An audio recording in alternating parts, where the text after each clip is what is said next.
Hey, what up, everybody? I hope all of y'all is having a blessed and humble day. Continue to have a blessed and humble morning. This y'all shorty Rachel, and I want to welcome all of y'all to the Writers for Life brings you the Let's Talk About It podcast. Today we're going to be talking about Tainos, right? Let's dive into a shorty's roots. Let's learn about the Taino warriors. All right. So today we're going to dive into my roots. For the past few years, I've been deeply researching my ancestry, speaking with family members, and connecting with other individuals who identify as Taino. I'm on a journey of self-discovery, trying to understand who I am and where I come from. But I've learned it. I've learned it within the past couple of years who I am and where I do come from. However, I often encounter a lack of awareness about the Taino people. Many people haven't heard of them, while others mistakenly believe that they are extinct. But if that were true, how do my family and numerous Taino communities throughout the islands in the Caribbean exist? This misconception doesn't make any sense. So let's learn about the Arawaks slash Taino people today. So, like I just said, we're gonna be diving into a shorty's roots, right? I've seen that a lot of people do know about, the Taino warriors' history and much more, while others that say they do know a little bit about it, or what they do know is that the Tainos have been extinct, whether it has been in Haiti, Colombia, Cuba, Dominican Republic, Puerto Rico, or anywhere in the Americas, right? But if that were to be true, how is it that in the islands there are tribes, right, that don't live in the cities and stuff like that, right? That they say that claim to be Tainos, right? And even if the Arawaks were extinct, right, the Tainos are still left.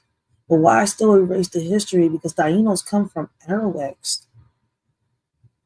The Tainos' native language, native tongue is Arabic. So what we're gonna do today is, right, we're gonna be reacting to a lot of videos on here online, and we're gonna learn about the Taino history. Hopefully y'all enjoyed today's stream, right? Let's get this John started, all right?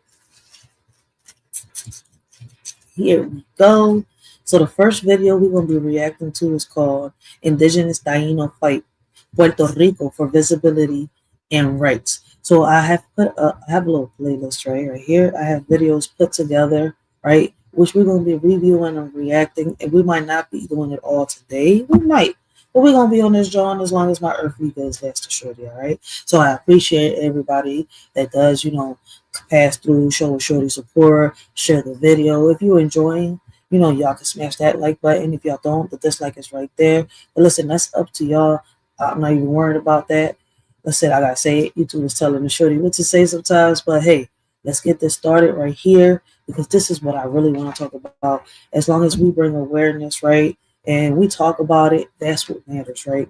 I've talked about. I've talked to so many people about the Tainos, right, in order to learn, right, or say something that I have learned and pass it on, because there's a lot of people that don't know what Tainos are, right? We've had conversations about different tribes, right?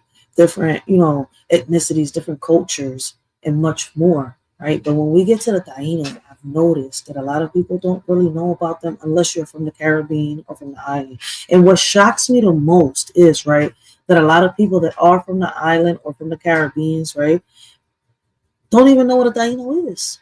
So today, right, and this is not going to be the first live. This is just part one of, us diving into Tainos. Let's dive into the shorty's roots. Let's learn about the Tainos roots. So I appreciate everybody's support. And like I said, let's get this drama started, man.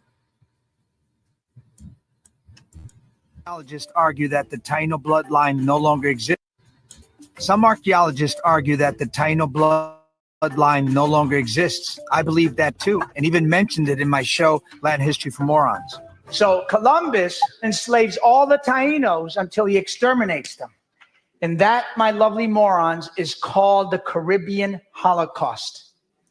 And it's crazy how you call somebody a moron until you finally realize that shit, the moron was you the whole time, believing what you was told instead of going out there and re-educating yourself. Damn, Legacy, like, what's up, man? Johnny, get it together. But it's okay. It's okay. We're going to see if you was right or if you was wrong. Who was the moron? I'm sorry. Let's continue. That is the end of the Tainos and their time on Earth. But here's the thing. Hola, qué placer, ¿cómo está? Hola. After my show, I got a letter from a woman who said, hold on a minute. She's Taino and very much alive. So I met with some members of her tribe to educate myself. Me alegro mucho que tomaste la invitación para que escuchara la historia real de She is telling Johnny that she is very happy, right, to hear that he accepted the invitation to hear the history of her people. nuestro pueblo. Qué placer que me van a hablar de todo eso. Sí. Nosotros siempre cuando He said it's a pleasure that they're going to talk about all that. She says they hablamos always... sobre el asunto, nos gusta empezar con reivindicar que aquí nunca hubo conquista. They said that they always talk about the situation. They love to, always start off that there was never, a conquest. No hubo conquista. Jamás. No se puede conquistar lo que aún resiste. You can never conquer that which still resists. Historians and the PR government claim the Taino people have been conquered and wiped out. But Bibi Naniki and Pluma insist that that's a myth. Porque nosotros somos fantasmas, ¿verdad? Pues obviamente si no estaríamos aquí, dos fantasmas hablando. She said if that were to be true, then they would be ghosts, right? But they're talking right now. If they were extinct. Si hubiéramos estado extintos y no estamos extintos. I mean, they wouldn't be able to talk if they were extinct. So, it's just a total myth. Entonces es un total mito. Pues eso me alegra, saber que este pueblo vive. Yo soy... He says that he is glad to know that this city, this part of the city still exists, still lives. Indígena también, Muisca, es las tribus de su... He says that he's indigenous too, right? Muisca, a tribe in South America. Oh, so he's Muisca. Johnny Leguizamo is Muisca. America. Ah, mira. Mira qué chévere. Can you tell us where exactly are we here? This is Caguana, one of our ceremonial centers that unfortunately we continue to struggle to be able to manage and caretake this space. The government has basically said it's theirs and there's no more native people here. So they are the ones to take care. They see this as a dead place. Those stones that you're going to see are live beings. So basically she's trying to say that the government has taken over, right? I'm going to say allegedly. I have to say allegedly. So allegedly the government has taken over and claimed over, their territory, right? So they cannot no longer call themselves Taino. So basically, they're not just trying to erase the beginning of our history, which is supposed to be the Arawaks, because in reality, when you start searching, there's a little bit that you see, unless you see somebody going to the actual tribes in the islands to talk to them and, put the videos up. Trying to erase history. So now they're trying to, make it seem like the Tainos don't exist. But they do. If they didn't exist, how do these tribes exist in different areas of the Caribbean, especially right here in the island of Puerto Rico? They're not just stones. Every part of this area is sacred. It's incredible. It's the same fight of indigenous people all up and down North and South and Central America to protect their lands, to get respect, to protect what was theirs, and to get something back from what was stolen. So how many Taino are living and existing today? Smithsonian Magazine has reported that 61% of all Puerto Ricans have trace Taino DNA. But here's the thing. The Puerto Rican government does not recognize the existing members of the Taino community as an active tribe because the percentage of Taino DNA in their blood isn't high enough to qualify. Oh, wow. Representation and at the very least, acknowledgement. What chance do the Taino... But obviously, right? It's going to be a small percentage, right, in the cities and stuff like that. But it's turning out to be that there's not different tribes. There's plenty of tribes. There's a lot of tribes around the island saying, that they want to preserve their tradition, their history, who they are and where they come from. Obviously, in the city, there's going to be, different tribes mixed up, especially with the slavery. I'm going to say slavery, when all this happened, they say Christopher Columbus, but, You know, we learned that it was Ponce de Leon and much more. So, I mean, shit, like, not so much is hard to, you know. But now that I'm learning more about the Taino warriors, right, the history of the Tainos, right, I want to speak more on it. Because before I didn't really know, and then they've messed up our history and they've tried to wipe down the history so much that it was hard to speak on it. But now, you know, now that there's more videos out there surfacing, right, and like I got videos from Jamaica, I got videos from Haiti, from Cuba, right, and they're speaking about the Taino heritage. I love learning about my heritage, about my roots, how far back it goes. For years, you know, I've been trying to, you know, figure out my roots for the longest. You know, I've learned a lot throughout these past years, and I appreciate everybody that has, you know, taught me, that's taught me, showed me pictures, showed me, you know, videos, have shown me, you know, the history books of their culture, our culture, our ethnicity. I mean, it's hard to talk about it because, like, a lot of people don't know about this, right? About the Tainos, but then once they do, want to make it seem like they don't exist, and that's like that's a question in the back of my head. Why wipe your own history? Huh? But we all know there's different tribes in the island. It just so happens that my tribe, you know, my roots come from a tribe which call themselves Tainos. That's the crazy part. I mean, it's not crazy, but it's just crazy that it took me so many years to learn who I was and where I came from. I mean, I'm not gonna sit here and lie. When I was younger, I didn't pay much attention. No mind.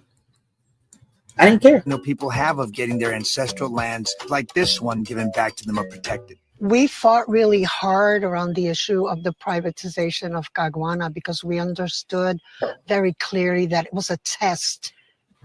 Let me calm down a second. This illegal junta that's been imposed here by the United States would have decided to sell it off. Our sacred sites are not for sale. Right. Strong. Yo, her English is good for her to be from a native tribe. For real. She speaks real good English, yo. Language and a sentiment shared by many other Puerto Ricans on the island as well. Bibi Naniki feels that the U.S. involvement in Puerto Rican politics has put Caguana at risk of being developed for commercial use. For decades, the Taino people of Puerto Rico have taken their fight around the world, asking for help from various organizations, including the UN. And while their voices have been heard, still no formal decisions have been made. Nosotros vamos a entrar al batey de Agüeybaná, que es el más grande. Sí. Their hope is to be recognized as an official tribe. But how do you validate your existence? What evidence does the government need? Do you think the DNA test helps? Eso para mí es un machete doble filo. Right. I had. All right, so she's saying that what if the government does the DNA a test? She says that with the government is like a double-edged sword. I had a feeling. Porque cuando tú te mezcles, te desertifican como indígena. Y ahí. All right, she says because when you, hold on one second, I gotta read it. It's the way she said it. Hold on one second.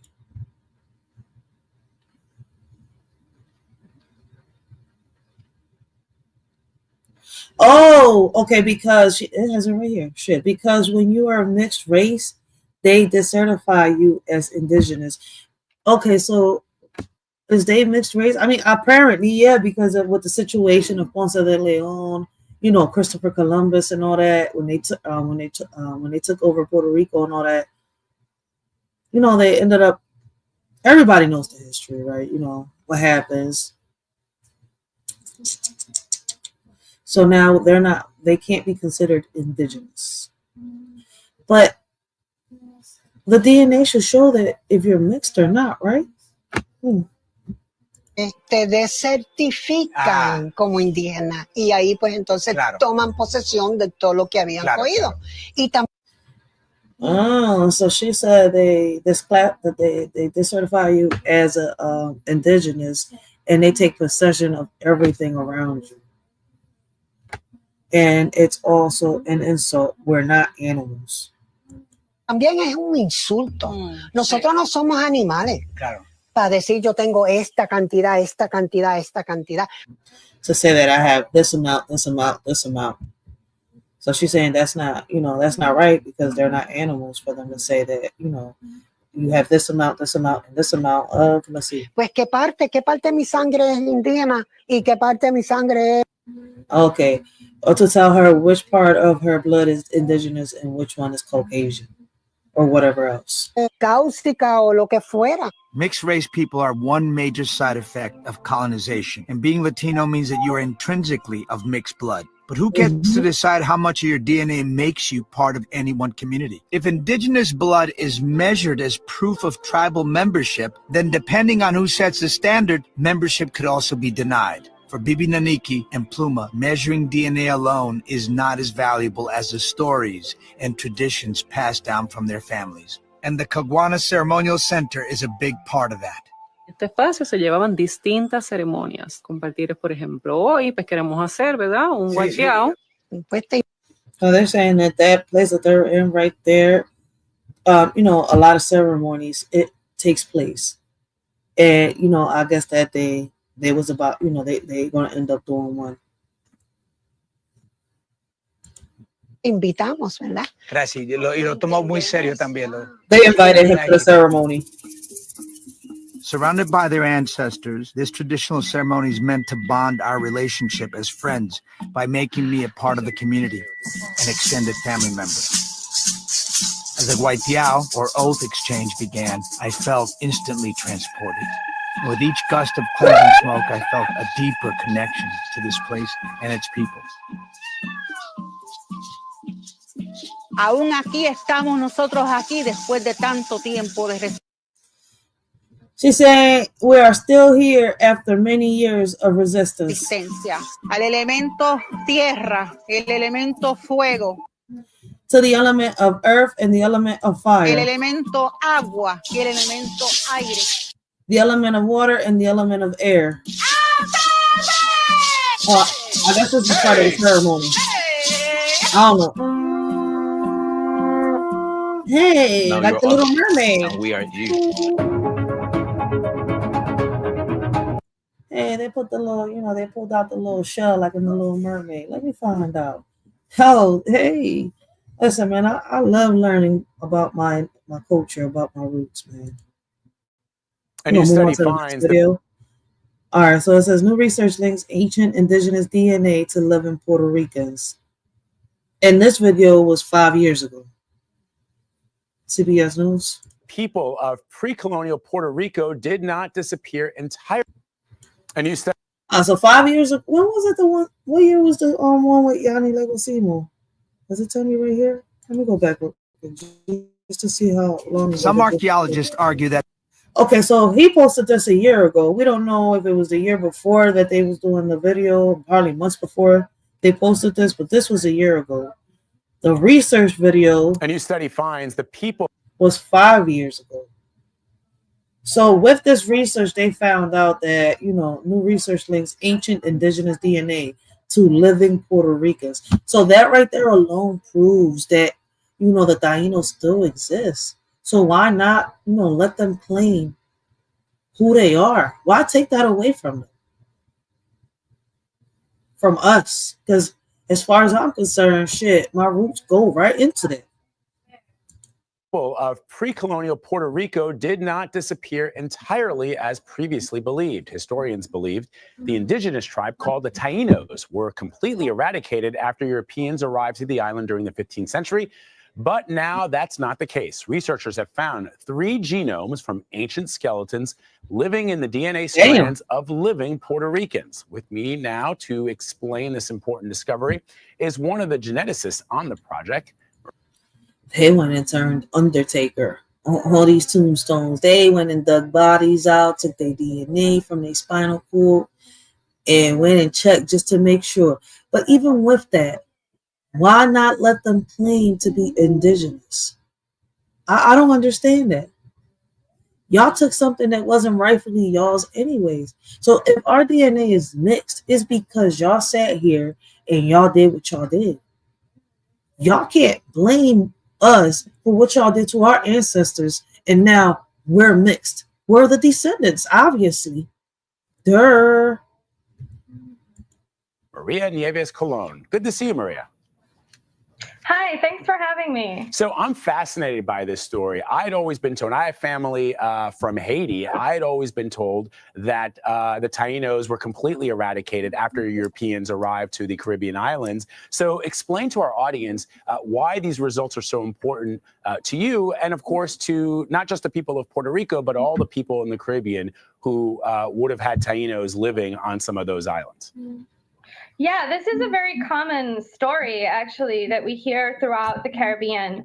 And it stems from interpretations of the writings that European colonizers left behind. They talk about people on these islands being wiped out or dying out pretty quickly after colonization. But that idea kind of bumps up against oral histories and stories that people tell on the islands of having, for instance, an indigenous great-grandmother or carrying cultural traditions that have a native origin into the present. So what our study, oh, sorry. Go ahead. Oh, what our study looked at was the genomes of the ancient population to try to understand whether or not there was some genetic continuity that went hand in hand with the cultural continuity that we also see. And you've spent 10 years doing that, working on this research, which is remarkable. So what are some of the biggest discoveries you were able to make over the course of your research? Yeah, so we found two main things with our I would study. say 10 We years, looked at dang. the genetics of about 124 ancient people that lived in Puerto Rico, at least 1,000 to 600 years before European contact. And we found first that there was a genetic connection between these ancient people and present-day indigenous communities in the Amazon, which suggests that it was Amazonian people who initially kind of peopled the islands of the Caribbean. And we also found there was a partial genetic continuity between them. Wait a minute. Hold. Let's go back. Wait a minute. She said there were Amazonian people that went into the island too. So it wasn't just Christopher Columbus and Ponce de Leon. Hold up. Wait a minute. Communities in the Amazon, which suggests that so we found two main things with our study. We looked at the genetics of about 124 ancient people that lived in Puerto Rico, at least 1,000 to 600 years before European contact. And we found first that there was a genetic connection between these ancient people and present-day indigenous communities in the Amazon, which suggests that it was Amazonian people who initially kind of peopled the islands of the Caribbean. And we've also found there was a partial genetic continuity between them and present-day Puerto Ricans. Oh, wait a minute. All right. So in the island, in Puerto Rico, in the island, you're telling me that there is evidence, there's proof that there wasn't just Tainos, that there were also Amazonians. That's what she's trying to say. Many colonial documents say that Puerto Rico native peoples died in the 1500s. This led to common narratives of indigenous extinction. Despite the presence of islanders who have oral history of indigenous descent or indigenous cultural identities. So the proof on the walls, the writings on the walls, the scriptures and all that, that's not proof enough, I guess. What else do they want? I mean, they found proof in the DNA. And even with that, they won't let them, they won't let the people in Puerto Rico claim themselves as indigenous. What in the world is going on? And I say partial because we did also find a lot of genetic diversity that was present in the past that isn't present today. So clearly there was a decline. But the fact that we found 3 sequences that persisted into the present day suggests that this wasn't a complete genetic extinction. That's fascinating. And I'd always long wondered where the Taino actually came from. So the idea or the hypothesis that they originated in what is present-day Brazil is also really, really interesting. Did the climate in Puerto Rico and in the Caribbean make it difficult to analyze the DNA? Yeah, well, that's part of the reason why it took so long. So the same conditions that make the Caribbean a beautiful place for vacation, the warmth and the humidity, make it possibly the worst place for DNA preservation. So ancient DNA in general is always degraded and fragmented because we're working with genetic material that has been in bones or teeth for thousands, sometimes hundreds of years. And when it's really hot, that degradation just becomes faster. So in order to deal with those issues, we had to work in extremely clean conditions. So we would take the skeletal remains and we would analyze them in a clean lab. And then we would wear these spacesuits that sort of protect the samples from our own skin and hair so we don't contaminate the samples.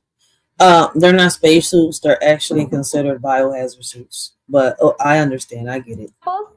And we also have to use cutting edge technology for sequencing these genomes. So for they're not biohazard suits. They're like biohazard suits. My bad.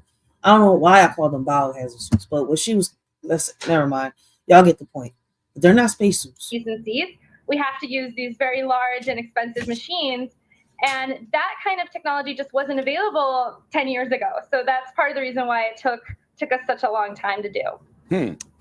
And, you know, so the other thing that I'm sort of intrigued by is modern day humans have been on this planet a relatively short period of time when you compare the age of the planet and you compare the age of some species of animals who have been here for many millions of years.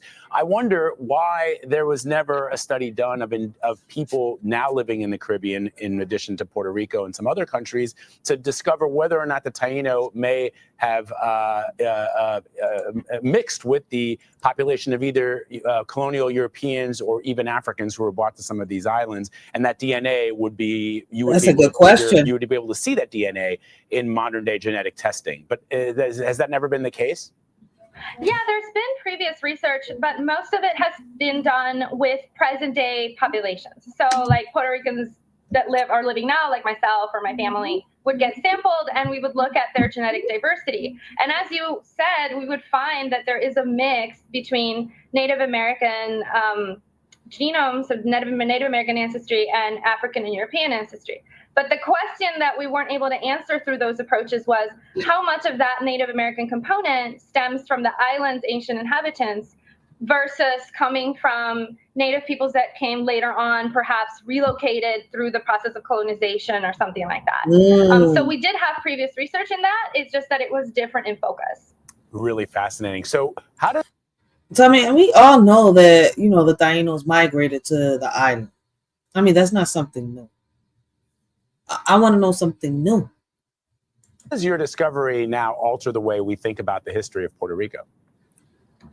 Well, for me personally, I think it gives voice to communities that were marginalized and misrepresented in the historical record. So by integrating the ancient DNA with archaeology and also examining the historical record, we can sort of paint a more complete picture. It's as if we had a puzzle and we were missing some pieces, and this work allows us to have a much clearer image of that puzzle because we can add one more piece to it. And it also tells us that some of these oral histories, some of these cultural traditions that people have must also be considered as sources of evidence when we ask research questions about the past. And so I guess... From what I'm understanding is that Puerto Rico and Jamaica are going through the same thing. Even though Puerto Rico, right, is part of the United States, right? We're not immigrants, right? Or nothing like that. The crazy part about it is, right, Jamaica and Puerto Rico are fighting for the same thing, for rights over their country. The indigenous people, right, they are from the island, right, are fighting for their rights of their country. Like, it's crazy. They're both going through the same thing right now in present time.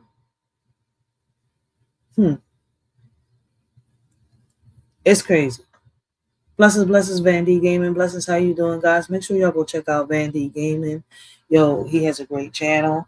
Man, check him out, guys. He does a lot of unpacking, though. Just make sure y'all go check him out.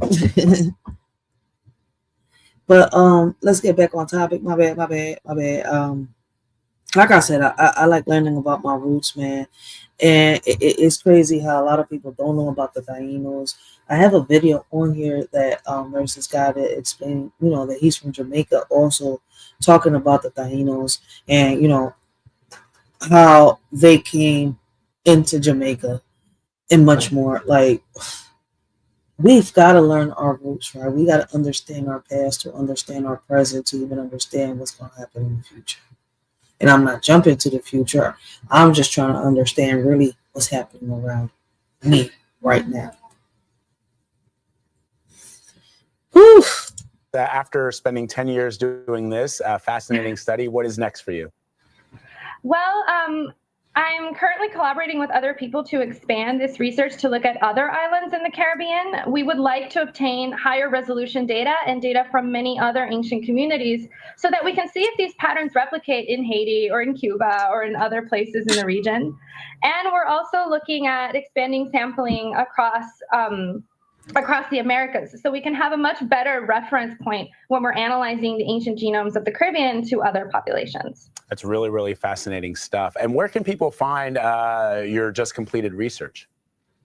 Yeah, so we posted a preprint of our manuscript on bioRxiv, which is a server on the internet, and we can also, or people can also access our study through Twitter. It's all posted on my Twitter account. So. What's your Twitter handle? At MitoPR. All right. Awesome. Thank you, Maria Nieves Colon. We really appreciate it. And come back and tell us as you update the study what more you've learned. I'm definitely going to check her out on her Twitter because I got a Twitter. So I don't know why you call it a Twitter. I keep forgetting they do call it a handle on Twitter. Ain't that weird? Why do they call it a Twitter handle? Right? Like, is Twitter trying to handle? Like, is Twitter a handler? My bad. I shouldn't have said that. Ooh, I don't know why I said that so loud. I mean, shit. I need to get out my head. Let's continue. Back on topic. But we got another video, right? We're gonna be reacting to, like I said, right? If they found ancient indigenous DNA found in living people in living Puerto Ricans, right? Why should they not be able to claim to be indigenous if they're descendants of the Tainos from the island? Crazy part is that it seems to be proved that around the time that the Tainos were in the island before Christopher Columbus and Ponce de Leon did what they did, right? There seems to be proof that there were Amazonian people living in the island too of Puerto Rico. That explains why my grandfather was so tall. Shit, my grandfather was like 6'5", 6'6", something like that. My son is 6'1", something like that right now. Whoa, that would explain a lot of things. That the Tainos and the Amazonian people kind of, do the chingy bang bang thingy, and Puerto Ricans are mixed with a lot. But see, that's why they say that not every Puerto Rican is black. In order for you to be black, you have to have that indigenous blood in you. And it's crazy that it took me a minute to understand that, right? I didn't know what they meant in the beginning.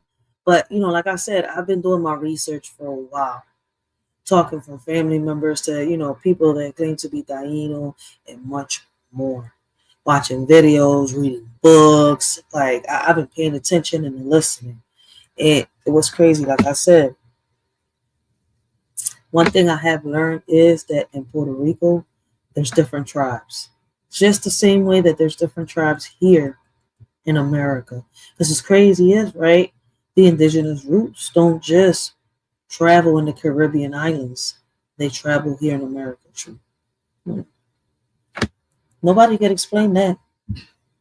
But let's move on to the next video, yo. Let us shorty know what y'all think. I'm about to make this an open panel. If y'all want to come up and talk about history, y'all more than welcome, right? I'm going to leave the link down below. And like I said, I'm only going to be here as long as my earthly goods last a shorty. So listen, man, if y'all enjoying the stream, y'all know what to do.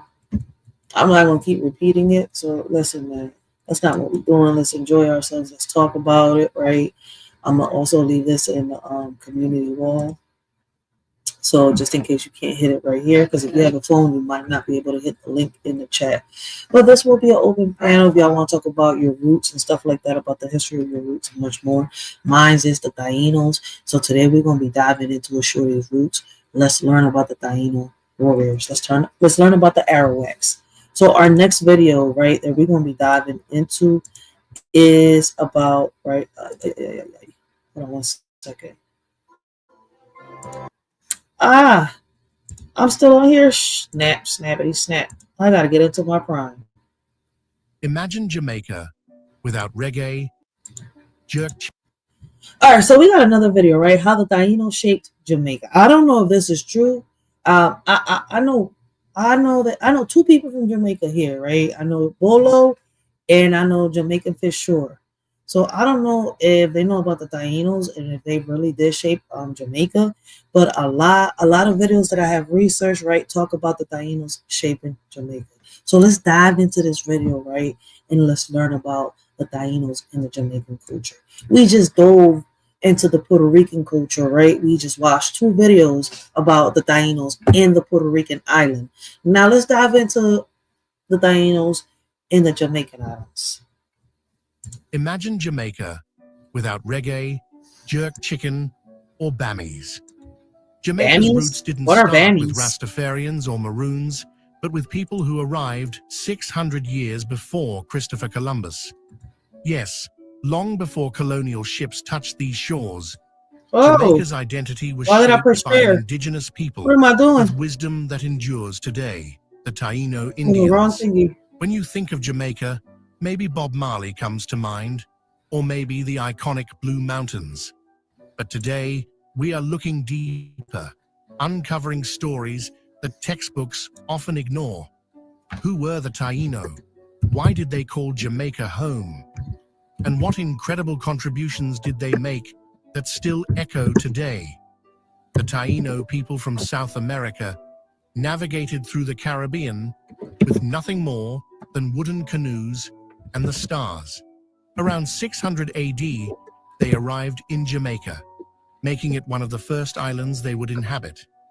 They didn't just stumble upon Jamaica, they chose it. This wasn't just a journey across waters. It was a journey toward a life of cultivation, community, and a deep connection with nature that many today could only dream of. The Taino didn't settle just anywhere. Jamaica's location made it an ideal spot, an oasis with rich soil and rivers, perfect for the crops they would bring with them. I would love to go visit Jamaica. I hear so many stories. Yo, I gotta talk to my baby pops. I gotta go visit where my ancestors originally came from, because the Arawaks originally came from Haiti, Jamaica, and Africa. So I want to visit where my ancestors. I'm a descendant of the Tainos, man. I know that my roots come from there. Listen, the paperwork goes back from all the way up from my great grandma to her great grandma. Like there's proof, right? Like from pictures on down that they was part of a Taino tribe and everything. So listen, man, that's what made me want to learn. Like I never understood it as a child, but as I got older, I got to understand, because I wanted to learn my roots. I wanted to learn where I came from and much more, right? I heard a lot of people talking about the Tainos. I've heard a lot of people talking about, different tribes and much more, but the Tainos is not something I hear much about, except unless it's a family member or somebody that I know they grew up in the islands, whether they're Jamaican, Haitian, African, Cuban, Dominican, Puerto Rican. You see, and even some of them don't even know about their own roots. They are just learning, just the same way as I am. So I appreciate everybody, right, that is going along with this journey with me, because trust me, there's going to be more lives to this. Listen, we're going to go deep down this rabbit hole, because what's crazy is, right, so many people in the island claim to be Taino, right? But in the city, I see how they cherish Ponce de Leon, Christopher Columbus, right? And they downplay the Taino tribes. But in that same island, there are actual tribes that live outside the city, right? They live in huts and stuff like that. And they don't live like the people in the city. They live different. They cook different. right? And they still say that they're extinct. How? Those people are still there. It's like they say that, Mexicans can't be black, but they have a whole, they got so many tribes of black Mexicans in Mexico. Who would have thought that, right? But yeah, black Mexicans do exist. My grandparents from Jamaica. Oh, okay. Listen, man, I want to visit the island so bad because I know that's where my ancestors originated from. See, the Tainos that do exist in the island of Puerto Rico, right? It's because they migrated from Jamaica, they migrated from Haiti, they migrated from, um, Africa, from them three places, and I forgot where else, but I gotta go down. But I know I went deep down into this rabbit hole. I just don't want to mix stuff up. So we're going, let's get back on track, back on the topic, because I will pour everything down and people are gonna be like, what? But it goes hand in hand is the crazy part. I just don't want to confuse nobody. But real shit, man. I know my roots. That's the crazy part. And it's crazy how they downplay, our indigenous side. I'm not. That's why when people get mad when like, yo, listen, I tell people I'm not a Puerto Rican, I'm a Taino. I've been saying that for the past, 6-7 years. I'm a Taino. I had to think back because, I started saying that when I was pregnant with my daughter, when I really got deep into it. My kids were asking questions and much more. So I went down the rabbit hole and started learning about my roots. And, I took my pride to the side and started asking deep questions to certain family members that I knew that would answer my questions, show me pictures and much more. And I'm sitting here, it's like, damn. When I saw a picture of my father's mom, right? I'm sitting here and I'm looking at this lady that looks like an Indian. She had 2 braids, right? She was dressed just like the people around here, but she was fully clothed. And she had 2 braids. And her braids, right? She was sitting on a chair. Her braid was all the way to the tree behind her. And I'm looking, I was like, damn, that's her braids. It was like, yeah. And I was wondering why my hair was always past my ass, almost to my ankles at one point. And, listen, when I was a kid, I really didn't care. But when I got older and I had kids, is when I got curious and I did care. I'm not going to sit here and lie. So, I could see it in me. And if there's tribes in the island, in the actual island of Puerto Rico, right, with people that live in huts and actually still, even though that, the history with Christopher Columbus, Ponce de Leon happened, right, they still maintain, the tradition. They don't change. They don't even want to live in the city. They don't care about how we live out here in the city at all. They won't change for nothing or leave there where they're at. If anything, they're fighting to be heard, saying we're still here. And it's not just happening in Puerto Rico. It's happening in Haiti. It's happening in Jamaica. It's happening in Africa. It's happening in Santo Domingo. And it's happening in Cuba and in much other places.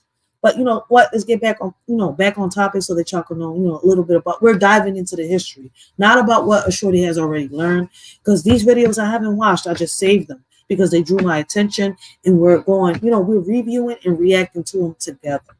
So y'all gonna see me shocked in a lot of things that are being said, and I'm gonna compare them to other stories on different parts of our lives because, like I said, this is just part 1 of this live. Yeah, that is dope learning about our history, Vandy. Yo, man, I love it. Like, listen, man, that's why I know so far, I know Bolo, if y'all haven't checked him out, right? I don't know if I have any mods, but, Bolo, Bolo VR 2.0, right? He's from Jamaica. And he speaks about a lot of this going on in Jamaica. I love watching him, right? Now, I also follow, thanks to Miss Genesis 1, I also watch Jamaican shore fishing, and he does a lot of fishing up there in Jamaica, man. And I love learning about where my ancestors come from. Once again, I love history. I have collections of history books, right? Like, I think I got maybe 2 Bibles out there, 2 versions of the Bible. I downloaded on Amazon. Maybe I got like 3 or 4 along with one of the Qurans, right? Because I want, I'm comparing them to the history books and much more. Like I said, I love my history. But you know what? That's a topic for another live. Let's get back on here real quick. Let's get back to this, right? We're talking about the Tainos. We're diving deep down into a shorty's roots. I apologize. And I appreciate everybody. They knew how to make the land work for them, growing cassava, corn, and beans in a way that still influences Jamaican agriculture. These weren't just farming techniques, but strategies for survival and sustainability. Their proximity to other Caribbean islands also made Jamaica a key settlement for the Taino. As they ventured across the Caribbean, they spread their culture, traditions, and agricultural practices, creating a unique island civilization that flourished for nearly 900 years. Look at that statue. You know what's crazy, right? That statue, the Tainos got a similar mark right here, but it's red. And their feathers are a little bit different. And they got more markings on their face. And I've learned that there's also different Taino tribes. Maybe I'm tripping. But let's continue. And this was been 900 years. Let's continue. They weren't just early settlers. They were pioneers of a lifestyle deeply in tune with nature and community. A lifestyle that would lay the foundation for Jamaican culture. But what really are their contributions to shaping Jamaica's roots? Number 1, cuisine. I have a question though, right? If the Tainos shaped Jamaica, wouldn't that mean that the Arawaks really shaped Jamaica because the Tainos came from the Arawaks? I mean, I'm sorry, that was a random thought. I should have put random thoughts and topics up there too. But like I said, it's an open panel. If anybody wishes to come up and, put on, give their own perspective. Like I said, we're diving deep down into a shorty's roots, right? Tainos. Let's learn about the Tainos, Arawaks. Bean and jerk origins. Jamaican jerk chicken, now a culinary icon, originates in Taino cooking techniques. They used wooden racks for slow cooking, allowing meats to absorb smoky flavors, a method that would evolve into the jerk we savor today. Cassava bread, another staple, came from them, providing a key food source during long journeys or lean times. Without Taino cooking, Jamaican cuisine as we know it would be missing that iconic smoky edge. Number 2, craft and art. The Taino were skilled artisans who created pottery, carvings, and woven items adorned with intricate designs. Their art wasn't just decorative, it was spiritual, reflecting their deep connection to nature and the cosmos. Even today, Jamaican art carries traces of Taino influence, particularly in the themes of nature and ancestral reverence. Number 3, language and identity.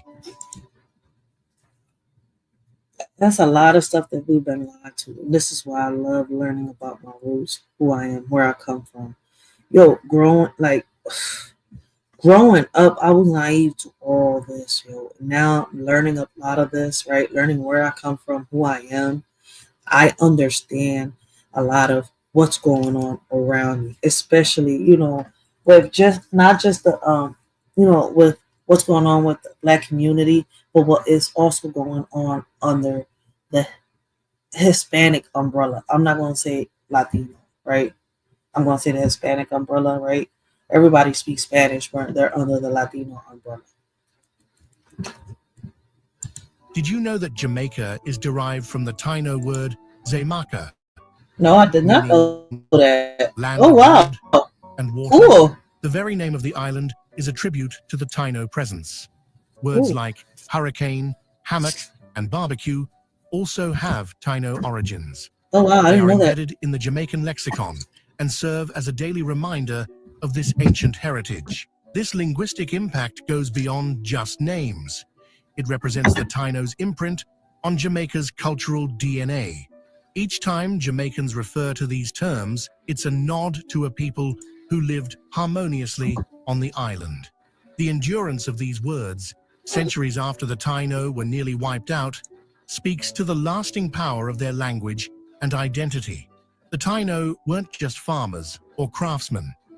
They had a structured society with a chief or cacique at the helm. Their communities were self-governing, with roles that blurred gender lines in ways ahead of their time. Women participated in governance and agriculture, showing that respect and equality were integral to their way of life. This idea of shared responsibility, of community-first thinking, is still woven into Jamaican culture.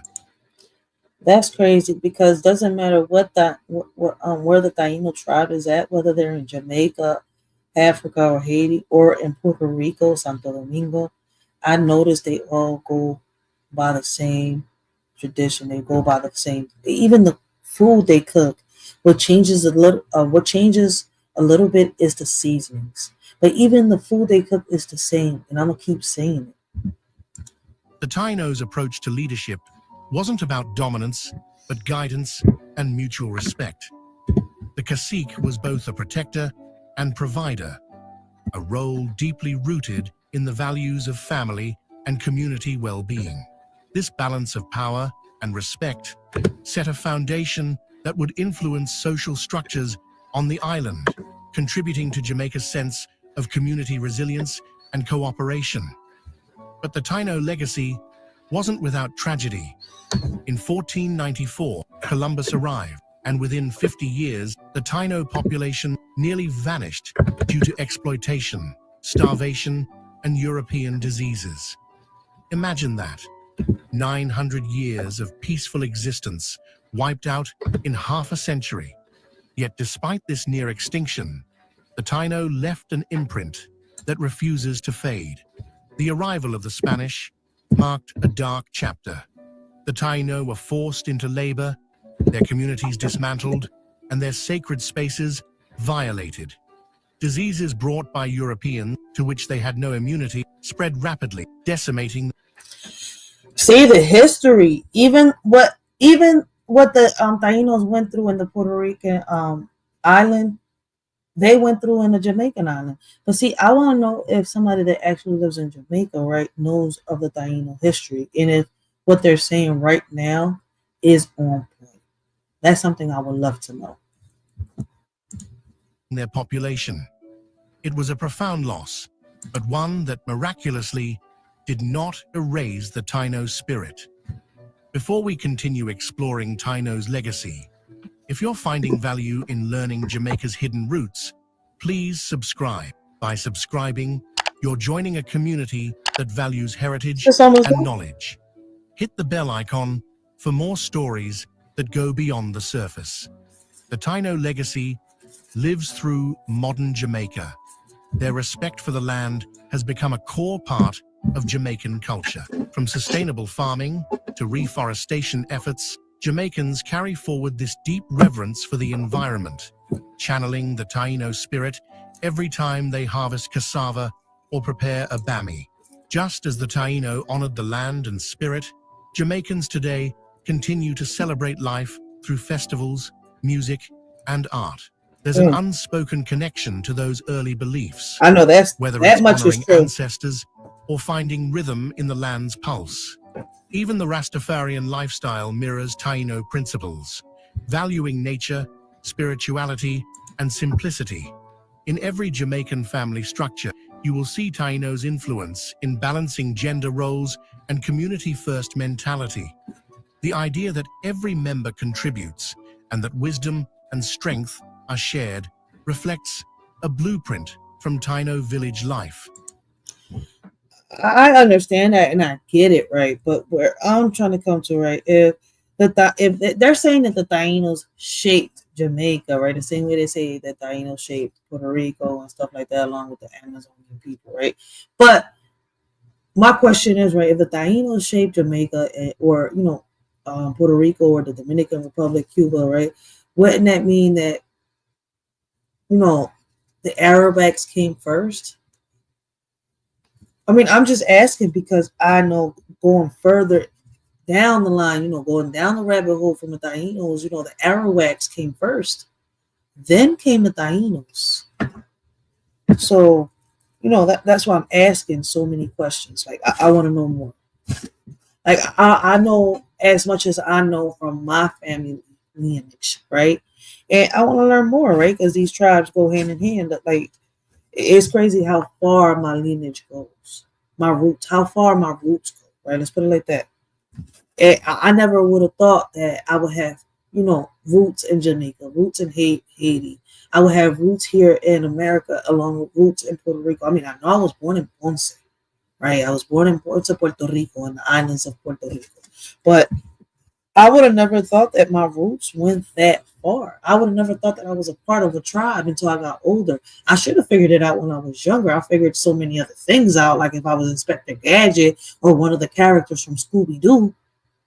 But I didn't realize that I was a Taino until I got older and what my family members were talking about until I got older. That's the crazy part. Their ideals were not erased, but absorbed, re-emerging in each Jamaican generation that embraces this spirit of equality and resilience. So next time you walk through a Jamaican market, savor a piece of cassava bread, or hear the words of a reggae song, remember that you are not just experiencing Jamaican culture. You are experiencing the living legacy of a people who, through resilience and wisdom, laid the foundations of what Jamaica would become. The Taino may have been almost wiped out, but their legacy isn't in ruins. Nope. It's in every Jamaican heartbeat, every corner of this land, echoing the story of a people who were here first, who loved this island first, and who, in a way, still live on. What I would love to learn is, right, the history of the Arawaks. They come before the Tainos. The Taino's native tongue is Arawak. I would love to learn my native tongue, but I would love to go as far as the Arawaks. Crazy part is, right, the Spaniards have messed up history so much for the Tainos, right? And I'm saying it just like that, that it's hard to go far back as the Arawaks because they've wiped it down. Now, I've gotten some information off the history books, but not as much as I want to get. Can I go further?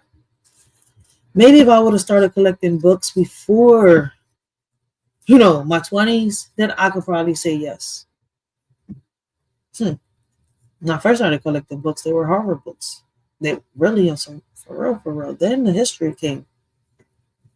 It's funny how horror taught me a lot about history. People will sit here and laugh, but for real, what drew my attention to history was really a lot of horror shit.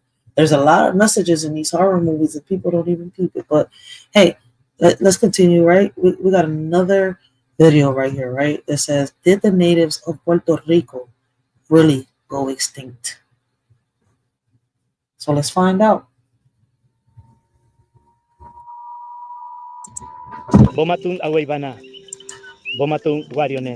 I was born and raised in Puerto Rico, and in school I learned that the indigenous people who lived here before colonization went extinct.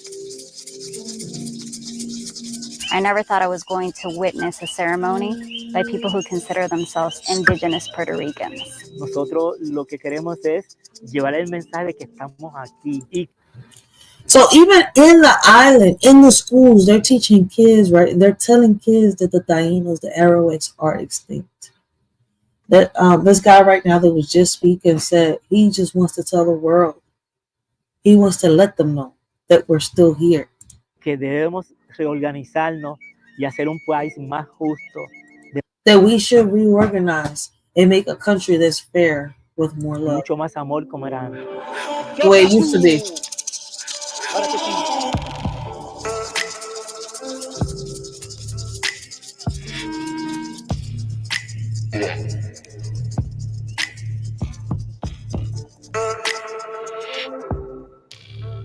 This is the story of people who have been asking for many years, why should we believe the writings the colonizers left behind more than we believe the oral history our grandparents told us? Esa historia no se puede creer. Para nosotros no la creemos porque la escribió una persona que vino, invadió, masacró. He says that as a tribe, they cannot believe the stories that the colonizers left behind over the stories that their grandparents are telling them. Because, how can you believe the people that try to take over, right? The truth about our history has survived.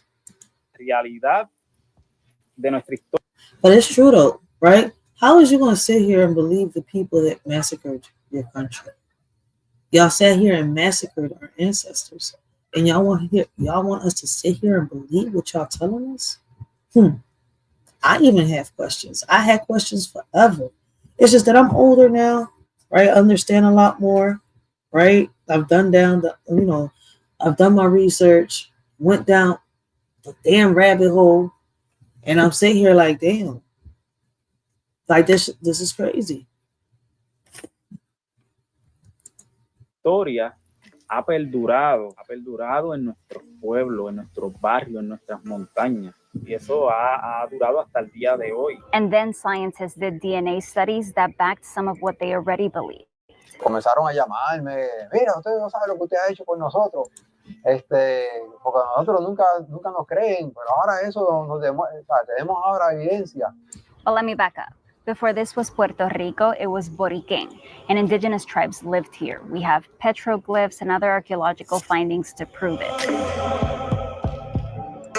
Our indigenous ancestors are commonly known as Tainos, but some believe that was the misunderstanding of colonizers, and that's the topic for another video. But for the purpose of this story, I'll refer to them as indigenous Boricuas. And we've been taught that indigenous Boricuas went extinct shortly after the colonizers got here. To reach that conclusion, historians relied on documents like communication between Spain and the governor on the island.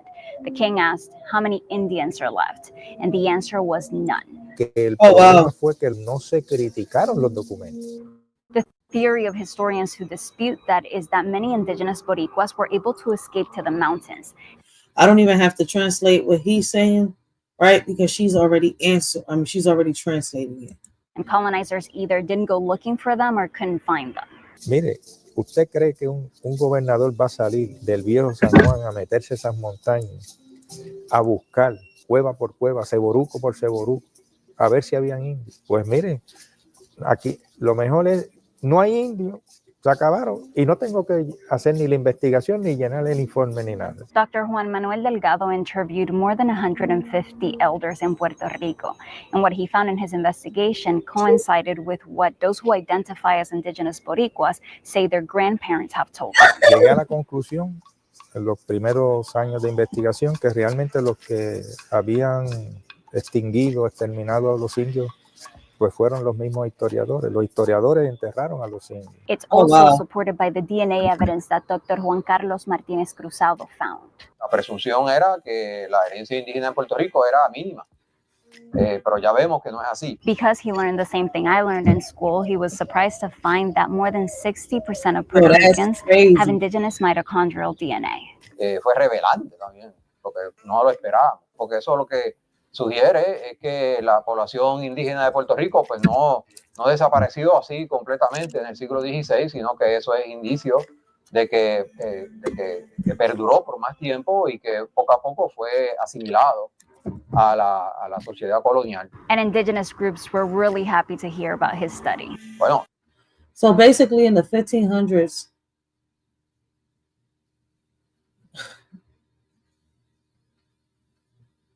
in the 1500s, hold on one second. I gotta go back. My bad. My Spanish is rough still. No desapareció así completamente en el siglo XVI, sino que eso es indicio de que perduró por más tiempo y que poco a poco fue asimilado a la sociedad colonial. An indigenous group. So basically in the 1600s, he said that they try to wipe their history down, but what happened was that, everything got mixed in. So since all that happened, and, people are mixed in with Spaniards, different types of DNAs, they can't just claim to be indigenous because of what? Because we're what? Breeds? That's what they're trying to say. We're mixed breeds. Groups were really happy to hear about his study. Bueno, a mí me dijeron que ahora tienen una constelación con mi nombre. El cosmos que tienen ellos, ¿sabes?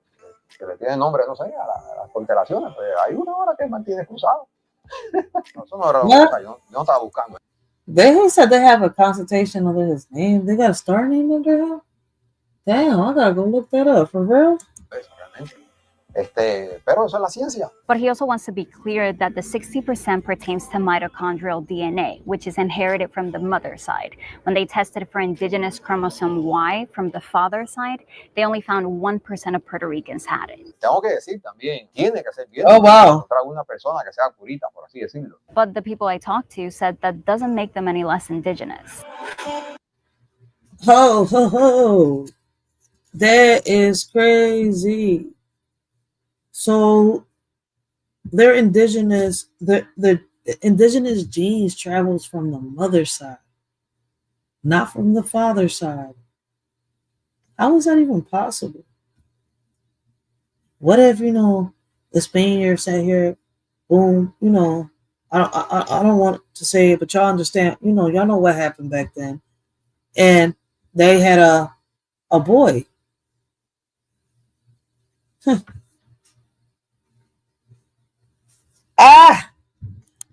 Let's continue.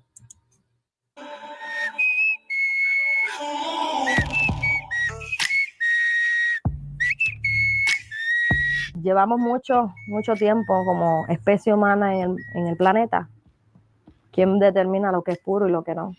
Eso de pureza es un concepto que los indígenas no entendemos ni conocemos.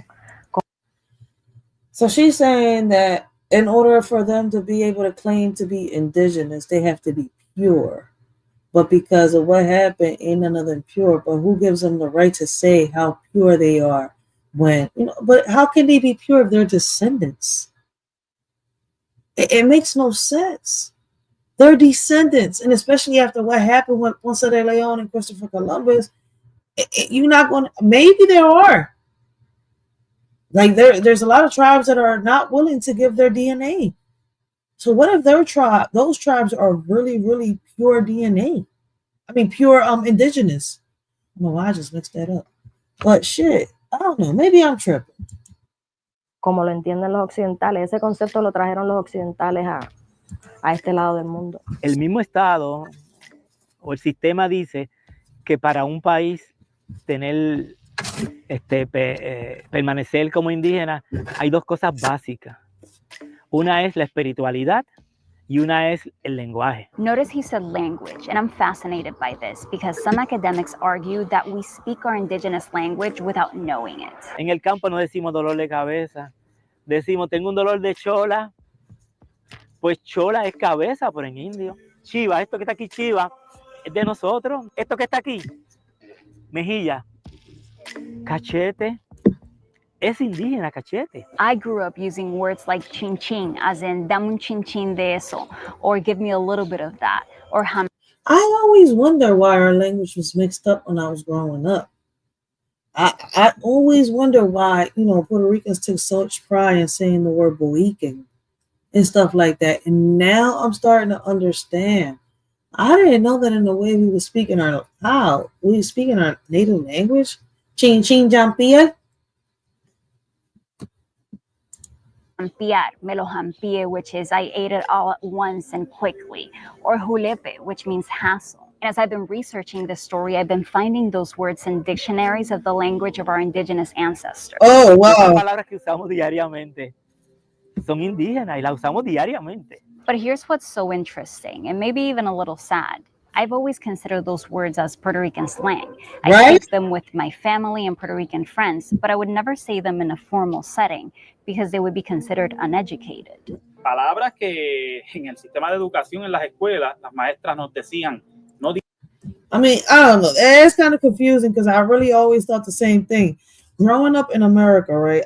Listen, I may have been born in the island, but as soon as my mama gave birth to me, she went and pushed me out. I don't know if I hit the floor or what, but she picked me up, right? I probably did hit the floor, right? And she grabbed me. She didn't want to be in that hospital. She said, fuck that shit, man. She got on a plane with a shorty. I don't know if I'm a wetback or a dry back, but fuck it, man. Since I'm getting deported anyway, I'll be the first fucking Puerto Rican to get deported. So I don't know if I'm a wetback or a dry back because I came here on a plane. But shit, I was a newborn when she brought me here to America, so I didn't really know about the tribe, but the way my mom spoke, I thought it was slang because when, they would teach you regular Spanish, the Spanish was way different. The proper Spanish, the way, they say you're supposed to be speaking Spanish is way different. And I'm not going to sit here and say that I remember everything. If I had to speak it, like, in a work environment, yes, the words would come out. But don't tell me to do that shit now. Because listen, man, first of all, it took me forever to speak Spanish, right? Second of all, I don't like speaking that shit. I don't like speaking Spanish. Never did. I don't know why. I never understood why I never liked to speak in Spanish. But when I did start speaking Spanish, right, I always wondered why the way we spoke was way different from the way, you know, Cubans or Colombians and stuff like that, or Mexicans spoke.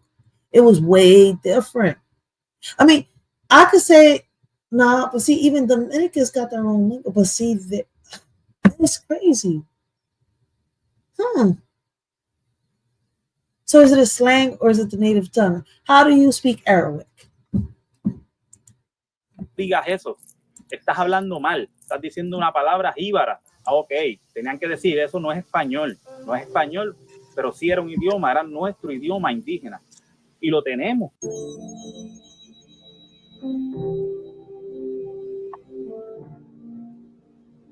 The other aspect is beliefs. Indigenous Boricuas say they've kept their religion alive by practicing the rituals and traditions they learned from their grandparents. Nosotros siempre tenemos nuestros caracoles. Cuando lo tocamos, él tiene la virtud, ¿verdad?, de comunicarnos con nuestros ancestros y nuestro creador.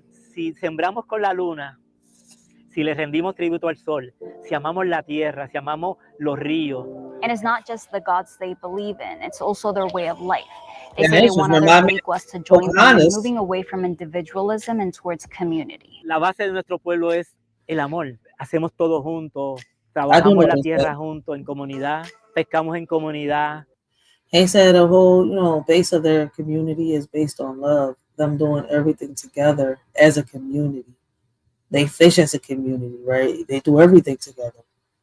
As a team, I guess. Sembramos en comunidad, construimos en comunidad.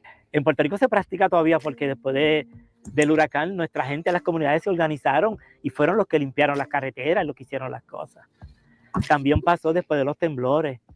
La gente iban con comidas y con cosas. O sea, somos un pueblo que todavía tenemos esa tradición. Lo que no tenemos es un gobierno que practique de esa forma.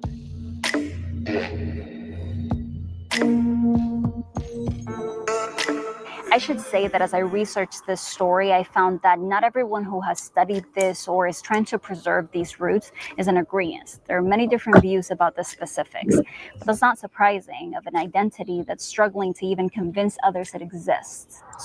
That's so true. That's so true. And that's one of the reasons why we're diving into, you know, a shorty's roots. Why is it that some people say, you know that Tainos exist?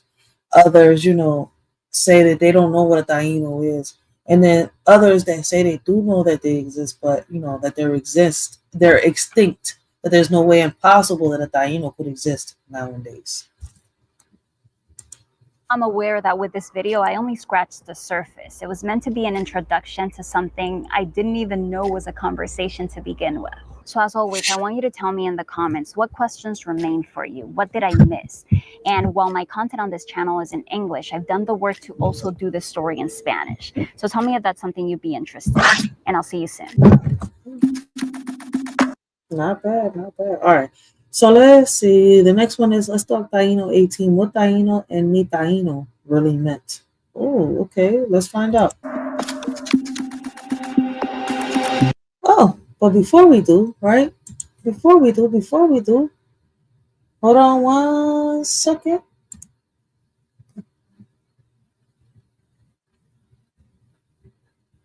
Before we get started. Copyright disclaimer. Under Section 107 of the Copyright Act of 1976, allowance is made for fair use for the purposes such as criticism, comment, news reporting, teaching, scholarship, education, and research. Fair use is a use permitted by copyright statute that might otherwise be infringing. Fair use allows limited use of copyrighted material without permission from the copyright holder for purposes such as criticism, parody, news reporting, research, and scholarships and teaching. Disclaimer. The views and opinions expressed on this video or any video, including the Writers for Life Brings You to Let's Talk About It podcast, do not reflects on the opinions of your shorty Racheal and the members of the Writer for Life podcast. Everything we talk about is allegedly and is our opinion. Our videos are not recommended for minors. Everything we talk about and do is meant for educational purposes and also entertainment. Please keep in mind that the majority of our videos are for educational purposes only. This world is crazy. I would say shady. Ironic, right? Nowadays, you can't trust no one. When you do, niggas be having their panties all in a bunch, thinking that they own one. Saying the things that you accomplished in life is theirs and that you owe them one.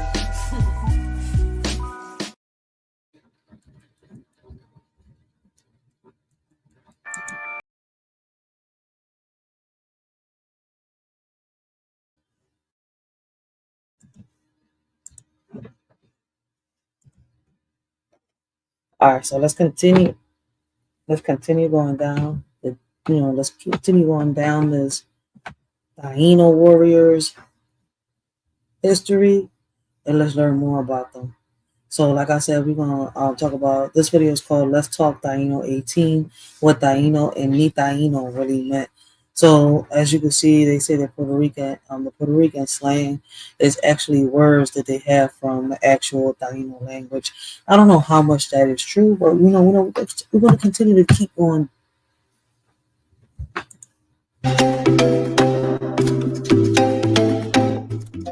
Mabrika, and welcome to another episode of Let's Talk Taino. I'm your host, Priscilla Colon, co-founder and creative here at Casarito, where our mission is to promote the Taino language and culture.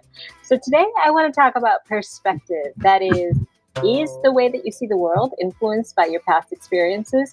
And how did this influence how we see Tainos today?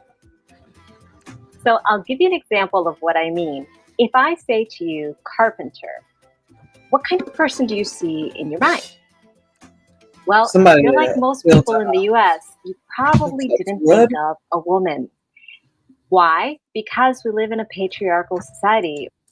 Well, we're in 2024. What year is it? Oh, 3 years. Well, even 3 years ago, women were already starting to, have trades and work, in carpentry, electricity, plumbing, and all that. So, okay, but let's continue. Let's listen.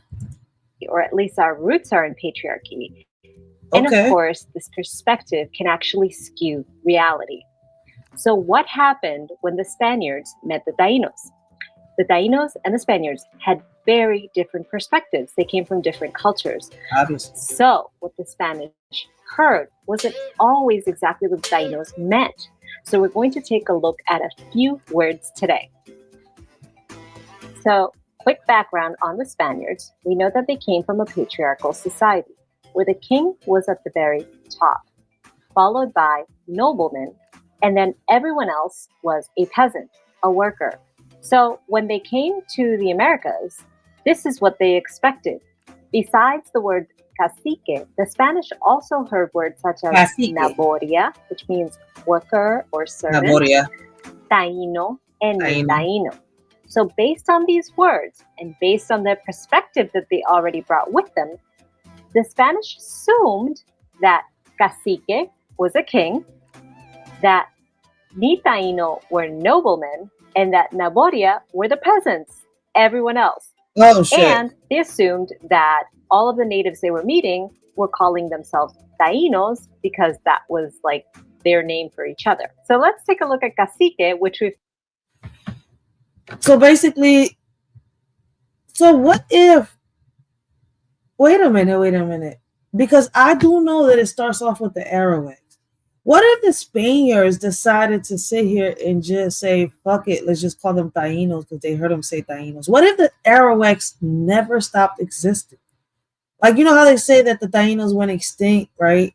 Because of how, what happened with Ponce de Leon and Christopher Columbus, right? Now the people in Puerto Rico, Santo Domingo, Cuba, and all that, they're mixed with the Spaniards, right? So apparently that's why the Tainos in Puerto Rico cannot claim to be, indigenous, right? And can't claim their land because apparently, we're mixed breeds, right? But it gets you to think. So what if they stopped saying Arawak and started using Taino? Am I connecting the dots?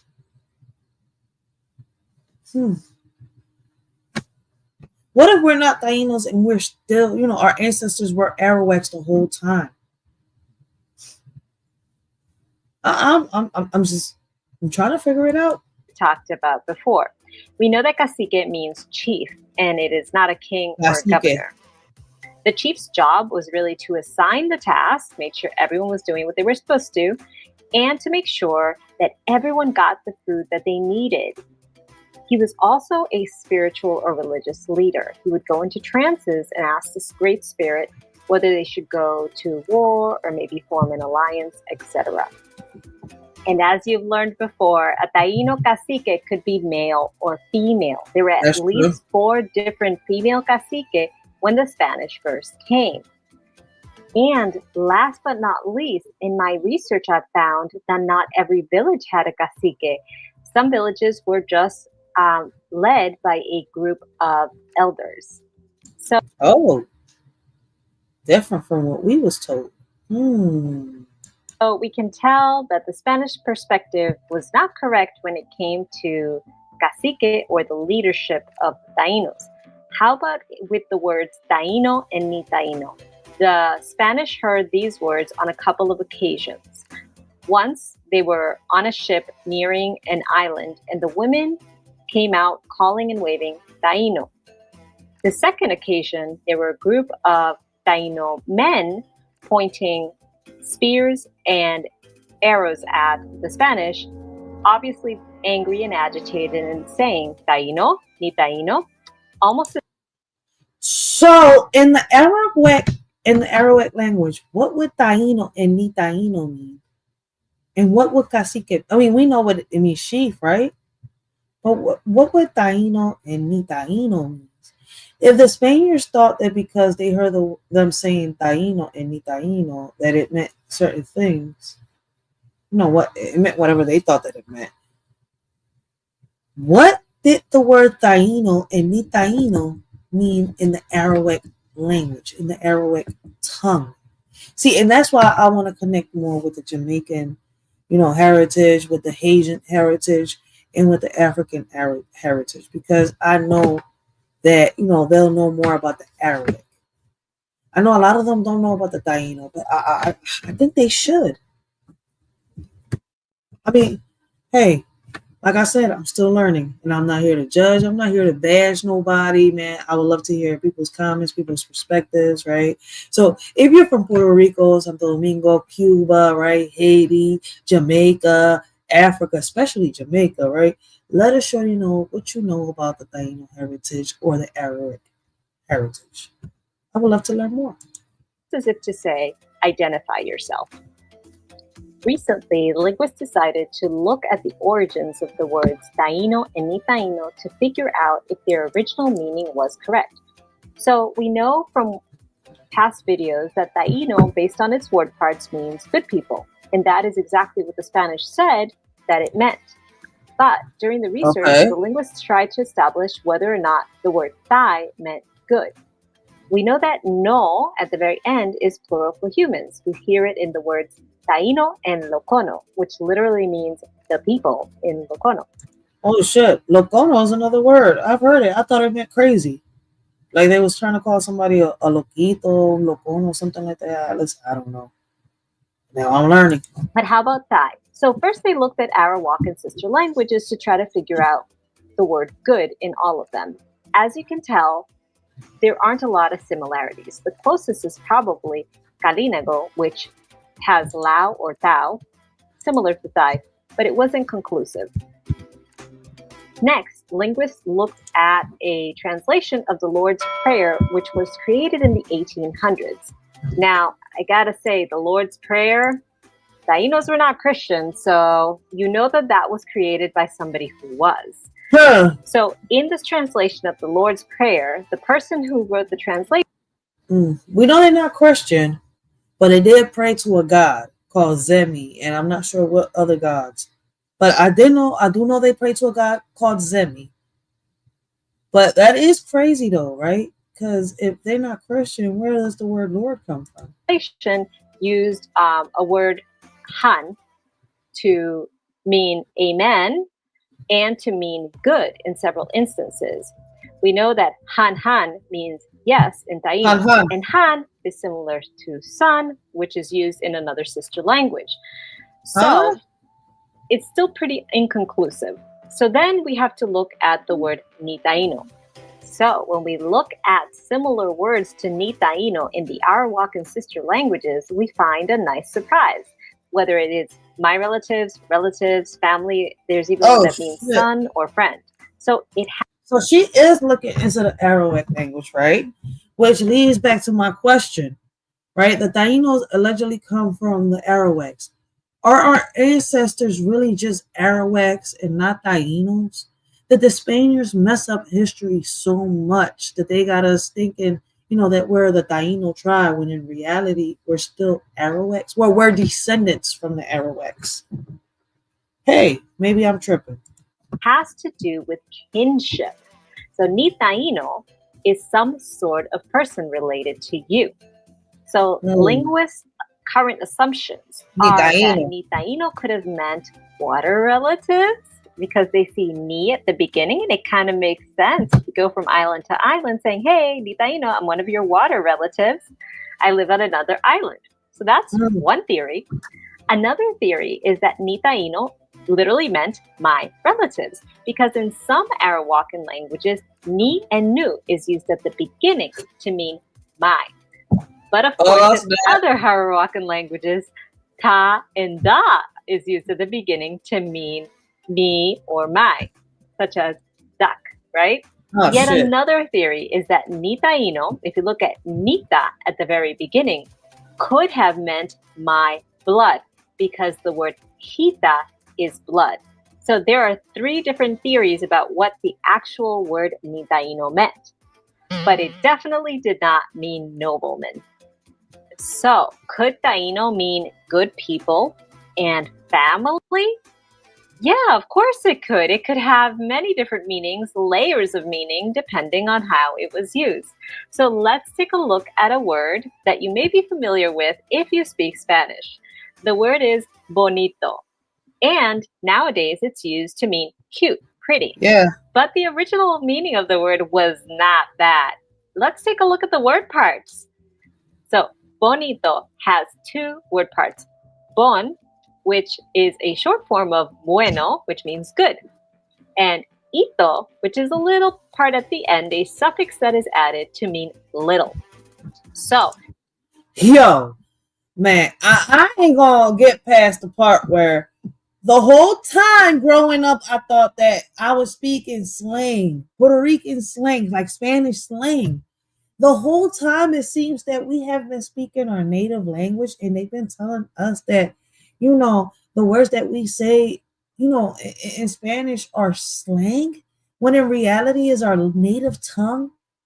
And if we look up, the right words, we can learn how to actually, speak in our native tongue. It might sound weird, but now that I'm sitting here thinking about it like that, they really played the shit out of us.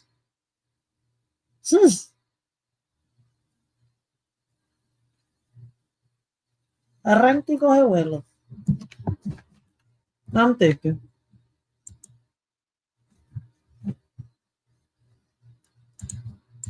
the original meaning of bonito was a little good. And it's actually the diminutive form of good. So you have buenísimo, which is great, bueno, which is good, and bonito, little good. Wow. Of course, we don't use it like that every day. We now mean cute or pretty. So as you can see, many words. I did not know that. So the whole time. Words, depending on the word parts, have one meaning, and then in common use have a different meaning. They evolve. So the lesson for today is, let's think about perspective when we're studying languages, especially if it has been seen through the filter of the colonizers, for example. We know that Taino probably meant good people and probably closer to family. Ni Taino is probably closer to my family, my relatives. And Naboria, we know, are workers. But that makes sense because everyone had a job to do in Taino society. It does mean that Taino society was not a hierarchical society, just like the Spanish. I'm just trying to figure out, how the heck did y'all find out about the Arawak language? And I've been searching. Like, do I have to filter my search on something? Like, how do I get to, find out to learn how to speak Arawak? Because it seems like there's more than one type of Arawak language. If I'm not mistaken. Maybe I'm tripping. But I want to learn it. I did not know that the slang language that the Puerto Ricans were speaking were a part of the Arawak language. Oh, wait. I got to find out what those cachete and all that stuff mean in Jamaica and Haiti and Africa and all that. For the ones that know how to speak the Arawak language. One of the coolest things I've learned doing this research is just how the Tainos saw themselves as family.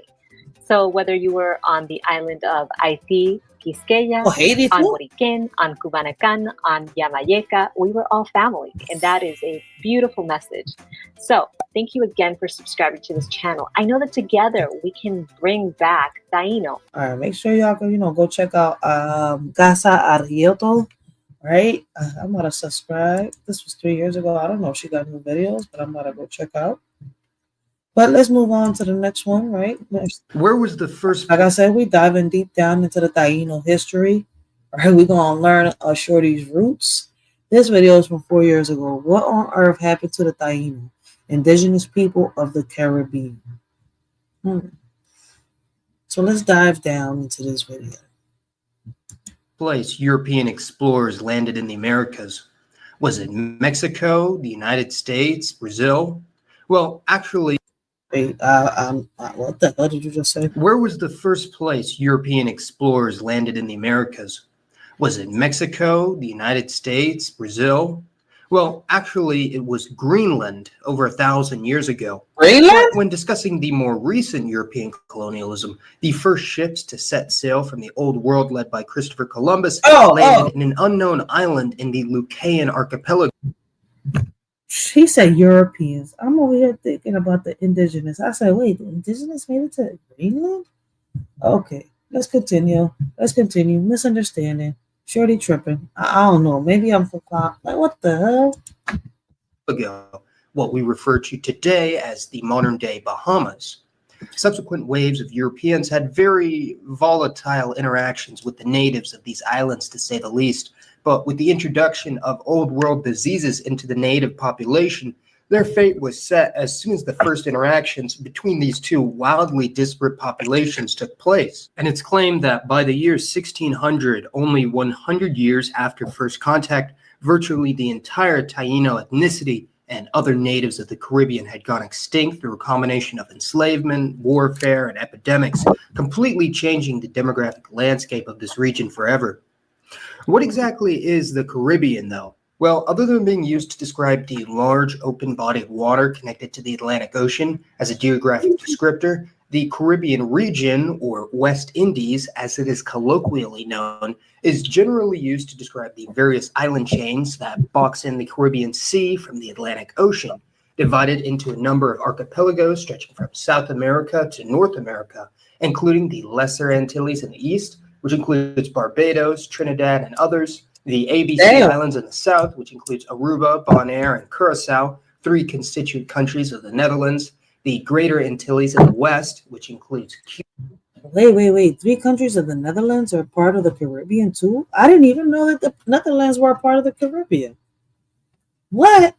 Cuba, Hispaniola, Jamaica, and Puerto Rico. And finally, the Lucayan archipelago in the north, which includes the Bahamas, Turks, and Caicos Islands. At European contact, there were around 1 million people living throughout the Caribbean, including over 700,000.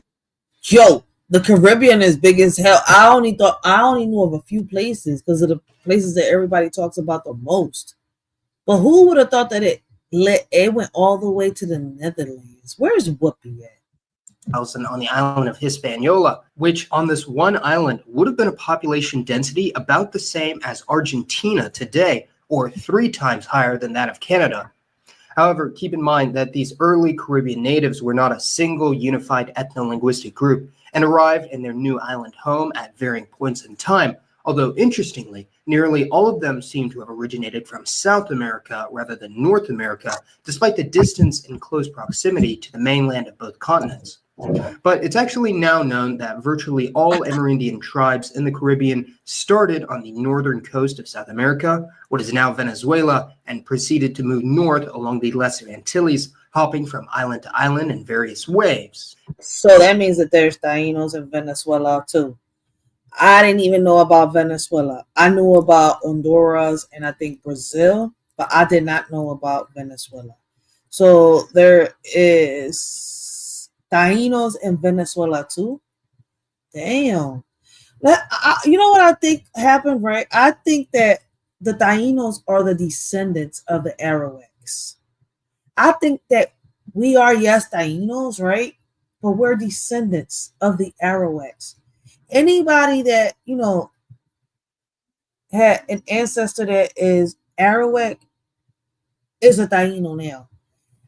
Or, like I said, I mean, I got two theories to this, man. And one of them got to be it, man, because it can't be no other way. It's either that or they try to, you know, erase history. They try to erase the Arawaks completely and name them Tainos. Rename them.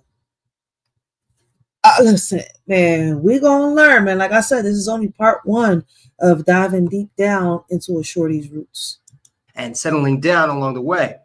The most archaic and isolated group were people located on the farthest western tip of Cuba and the nearby island of Juventud that were dubbed by the Spanish as the Guanahatabe, and were not related to any other known Caribbean natives or those from the mainland. As a hunter-gatherer society, the Guanahatabe were most likely descended from the first, or at least the oldest surviving migration wave from the mainland, most likely at least 3,100 BC.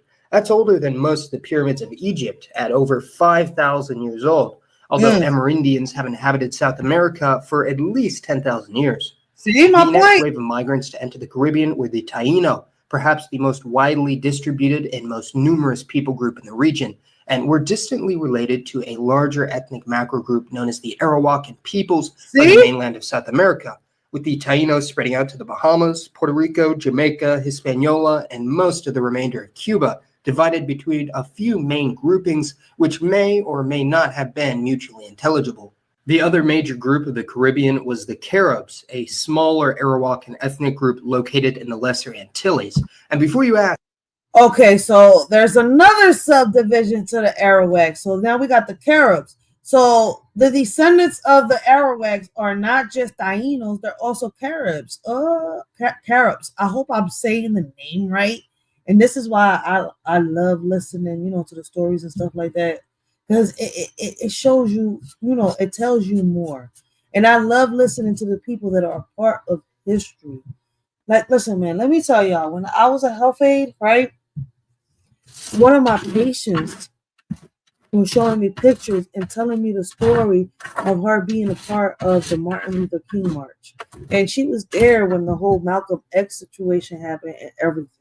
Like, watching them videos, watching them, how can I say them, pictures with her and listening to her stories, yo, I learned way more than what these schools taught me. She had history in her house.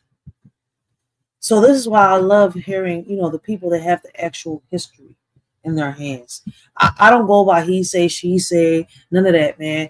I go down that rabbit hole like I was taught, man. The first person to tell me to go down the rabbit hole was my baby pops. The second person to tell me to go down that damn rabbit hole was the Word. If y'all haven't checked out the Word, make sure y'all go check out the Word 9%, man.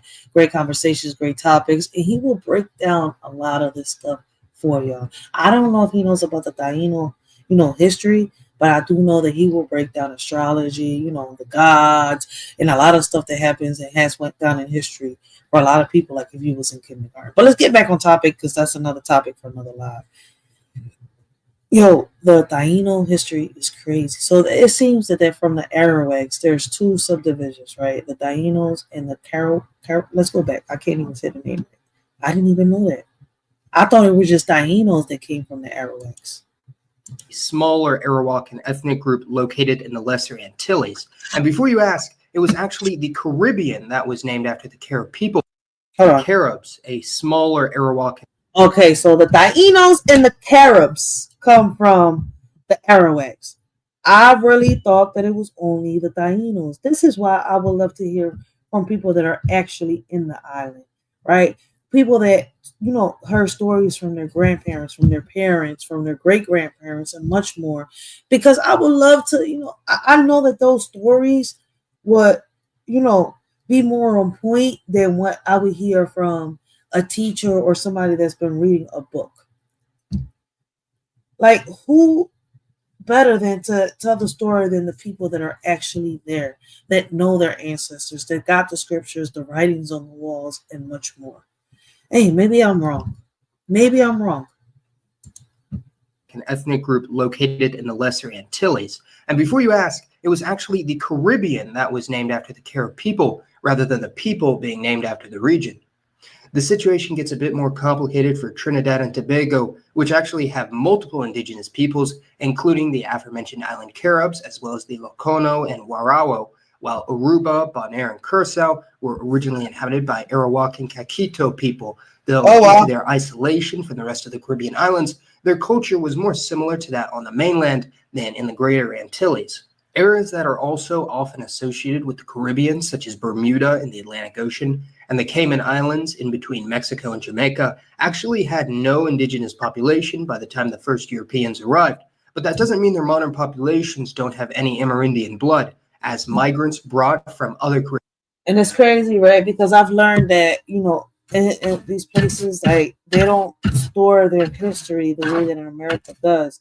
The same way, Puerto Rico has done it. So Puerto Rico is doing it. Puerto Rico is starting to store their history and much like, and stuff like that. But it's messed up, like in, places like in Jamaica, like their history hasn't been yet really all the way documented, right? And I'm not, like I said, I'm not bashing nobody. I'm not bringing nobody down, but they're starting to do it just like Puerto Rico is too. And that's the crazy part, because just the same way that people in the island don't know their real history, there's people in other, places and parts of the Caribbean that don't know their history. But shout out to the ones that do. Shout out to the ones that got that third eye open.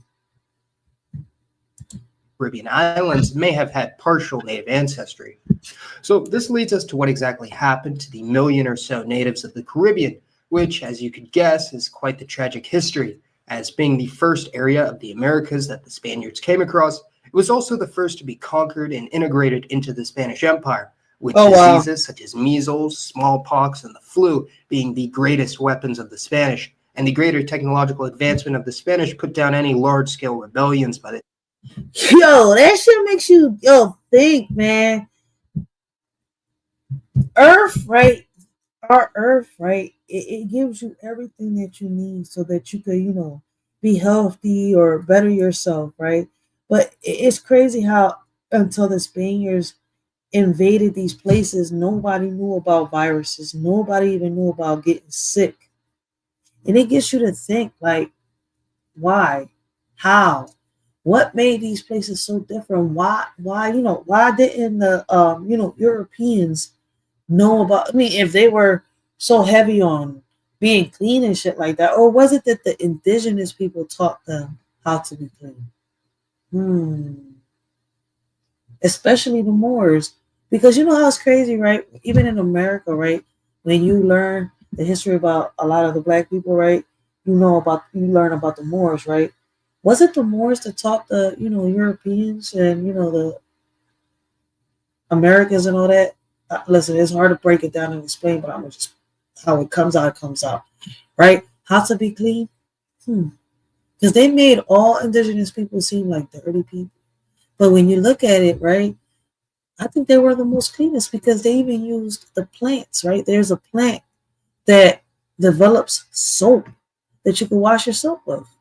And it's been talked about throughout history. It gets you to think.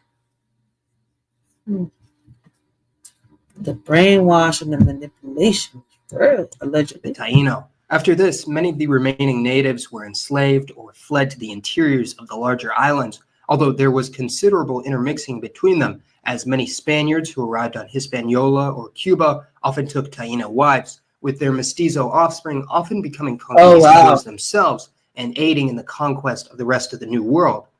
However, by and large, the biggest demographic change to occur to the Caribbean islands would be the importation of slaves from sub-Saharan Africa, who were quickly pumped in to replace the dwindling Taino population, and they would proceed to eventually become the majority in the French and British Caribbean territories, while in the Spanish territories it was a bit different, as most of the time the Spanish or mestizo men would intermix with these imported Africans, creating a new hybridized population. There are even some accounts of escaped African slaves moving and integrating into Taino villages, although eventually the entirety of the populations of these islands would become Hispanicized, with the Taino and African languages being replaced by Spanish, and racial identification on the island becoming rather fluid, with all inhabitants eventually becoming more or less connected in some way. Although anecdotes of survival. So that would explain why the language has changed throughout, the centuries, throughout the years. That would explain why, a lot of the cover-ups for a lot of, a cover-up for a lot of, of the reasons why they say that indigenous people are extinct when they're really not.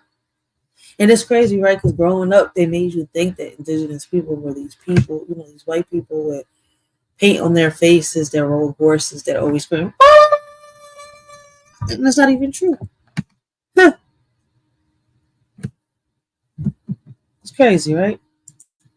Surviving Taino exists well into the 1600s in the Greater Antilles, one of the only regions where the natives were able to actually survive the conquest, disease, and massacres were in these smaller islands, with England and France agreeing to make Dominica and St. Vincent into a Carib or Kalinago refuge, although eventually England would annex these islands as well. And with the importation of Africans to these islands, it would appear that the last of the native Caribbeans were about to be washed away forever.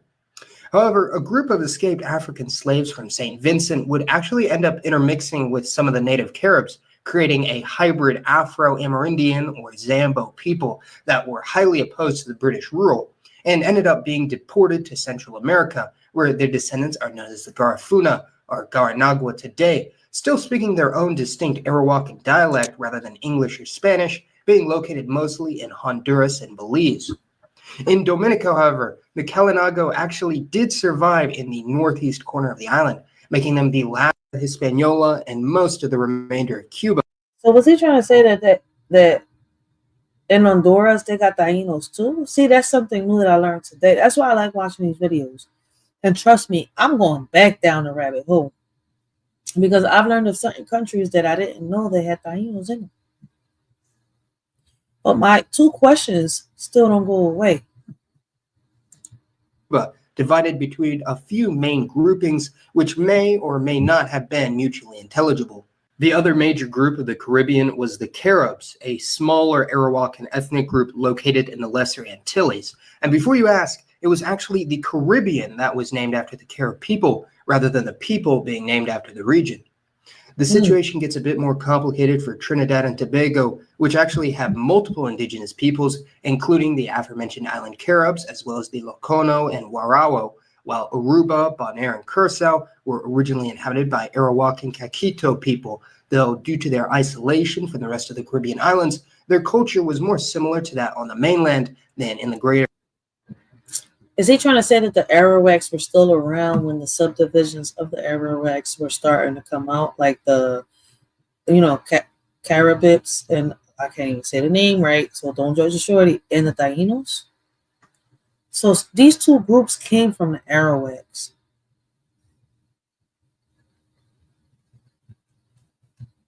Did they come from the Arawaks, or did they change the names? Huh. I didn't even know that other group existed.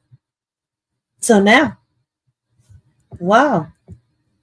Antilles, areas that are also often associated with the Caribbean, such as Bermuda in the Atlantic Ocean, and the Cayman Islands in between Mexico and Jamaica, actually had no indigenous population by the time the first Europeans arrived. But that doesn't mean their modern populations don't have any Amerindian blood, as migrants brought from other Caribbean islands may have had partial native ancestry. So this leads us to what exactly happened to the million or so natives of the Caribbean, which, as you could guess, is quite the tragic history. As being the first area of the Americas that the Spaniards came across, it was also the first to be conquered and integrated into the Spanish Empire, with diseases such as measles, smallpox, and the flu being the greatest weapons of the Spanish, and the greater technological advancement of the Spanish put down any large-scale rebellions by the Taino. So I have a question now, hearing this. Now, I'm glad, see, when I go back, you hear things, right? When you re-listen to these videos, but this is my first time, but I just went back for the second time, right? Did the Europeans really beat the indigenous people by using weapons, or was it because they got them sick? Huh. Listen to what he just said. We'll go back a little further. Natives of the Caribbean, which, as you could guess, is quite the tragic history. As being the first area of the Americas that the Spaniards came across, it was also the first to be conquered and integrated into the Spanish Empire, with diseases such as measles, smallpox, and the flu being the greatest weapons of the Spanish, and the greater technological advancement of the Spanish put down any large-scale rebellions by the Taino. After this, many of the remaining natives were enslaved or fled to the interiors of the larger islands, although there was considerable intermixing between them, as many Spaniards who arrived on Hispaniola or Cuba often took Taino wives, with their mestizo offspring often becoming conquistadors themselves and aiding in the conquest of the rest of the New World. However, by and large, the biggest demographic change to occur to the Caribbean islands would be the importation of slaves from sub-Saharan Africa, who were quickly pumped in to replace the dwindling Taino population, and they would proceed to eventually become the majority in the French and British Caribbean territories, while in the Spanish territories it was a bit different, as most of the time the Spanish or mestizo men would intermix with these imported Africans, creating a newly hybridized population. There are even some accounts of escaped African slaves moving and integrating into Taino villages, although eventually the entirety of the populations of these islands would become Hispanicized, with the Taino and African languages being replaced by Spanish, and racial identification on the island becoming rather fluid, with all inhabitants eventually becoming more or less connected in some way. All right, so now listening to this, right? What if, right, maybe, hey, listen, it's a random thought. It could be another theory, right? All right, so y'all heard both my other theories, right? So what if, right? All right, so what if the Tainos and the Caribs, you know, were made because the Taino, the Arawaks, you know, mixed with like, you know, other tribes, right? These two tribes became a subdivision of whatever tribe, you know, got together and made it with the Arawaks, right? All right. So, all right, there goes that part right there, right? Then here comes the Spaniards and they invade the Caribbeans, right? And then, you know, they take, you know, the Taino women and the Carib women, right, as wives, and boom, here we come, the Puerto Ricans and, you know, other ethnicities, right? So what if that's what happened? I mean, so far I got 3 theories. Listen, man, like I said, I'm just learning. So far I got 3 theories. These are open panels. Anybody want to come up, y'all more than welcome. Like I said, I'm going to be on this joint as long as the shorty's earthly goods last. So we on here, we learning, we're diving deep down into a shorty's roots, right? What are our Tainos? Where do they come from, right? Or are the Arawaks our ancestors, and are Tainos the descendants of the Arawaks, right? Like I said before, or right, is it that they try to erase history, right? And you know, the Arawaks never ever, right, disappeared or were extinct, right? And they try to replace them by naming them Tainos because of how they spoke. Or could, you know, the Tainos and the Caribs be, you know, a subdivision of the Arawaks because the Arawaks just, you know, made it with other tribes, right? And here we are, and here are the Caribs, right, from Jamaica, Haiti, Africa, Puerto Rico, Santo Domingo, and Cuba, right? Because that's where the Tainos originally came from, right? And we're the descendants, right? After what happened with the Spaniards, we're the descendants of the Arawaks. Hey, like I tell y'all, man, we don't know everything. And because of, you know, what happened allegedly with the Spaniards, right? The Spaniards could have really tainted a lot of our history. But you cannot take away what was written on them caves, what was written on the walls, what our ancestors left behind for us to know what happened. Like I said, I'm learning along right with a lot of you. There's a lot of people that don't know who Tainos were, and I could sit here and tell y'all that, you know, my family comes from that tribe. I'm a descendant of the Tainos, if anything. Oh, you're more than welcome to pull up 22 Ronin. The link is in the chat, and the link is also in my community room. Anybody's more than welcome to talk about. We're talking about, our roots, about history. Y'all more than welcome to come up, have a conversation with a shorty. I will pause the video, put it to the side, and have a conversation. I'm up here as long as my earthly goods are here. And I'm on some E&J today. I'm used to Jack Daniels, but I'm on some E&J today. So, hey, like I said, I'm more than welcome. The link is also in my community wall.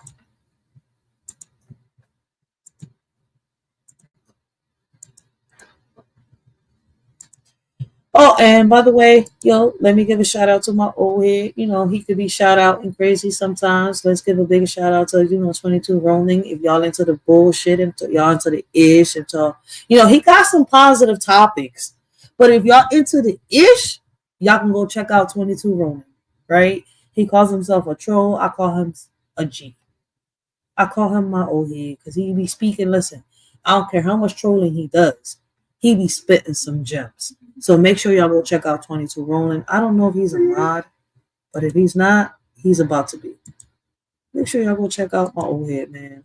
I be watching him in the bushes because he do be into the ish. He do be into the bullshit.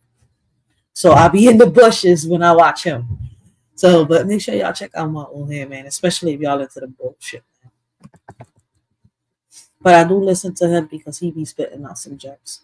But let me get back on topic, but the link is there in the chat for those that want to, hop up and hop on panel and talk to a shorty. But this is an open panel. I will chat with y'all in the chat. But like I said, for those of you that want to start a conversation with a shorty, y'all more than welcome. Hop on a panel, talk. We're talking about our roots. I don't know what y'all roots are, but a shorty's roots, right, have been Taino, right? I feel as though we're descendants from the Arawaks. If not, well, us now in this era, we're descendants from the Arawaks. But if not, I feel as though that also, they could have tried to erase the Arawak history and replaced it with the Taino history, right? And then we're the descendants of the Arawak / Tainos, but what are the descendants, right? If our ancestors are Arawaks, what would that make us? But like I said, that's a random thought. Let's continue. My bad. I apologize. I had to give, my old head a shout out.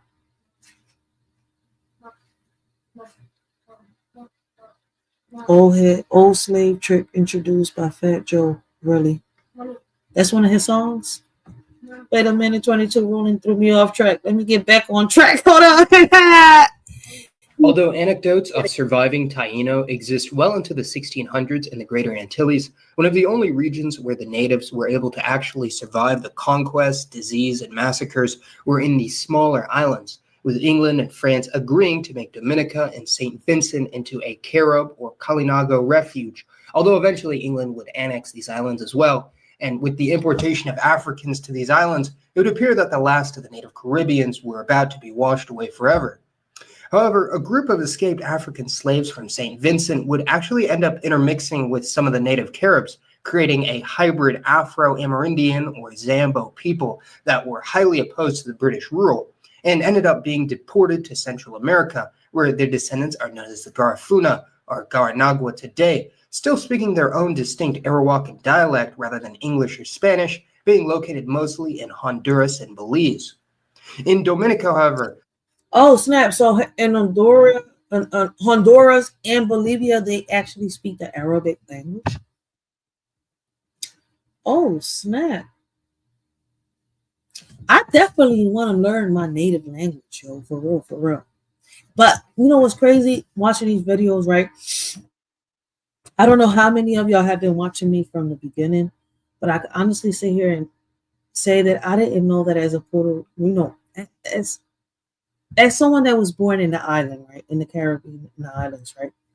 In Ponce, Puerto Rico, I did not know that our, what we thought was slang our whole life was part of our native tongue, part of our native language.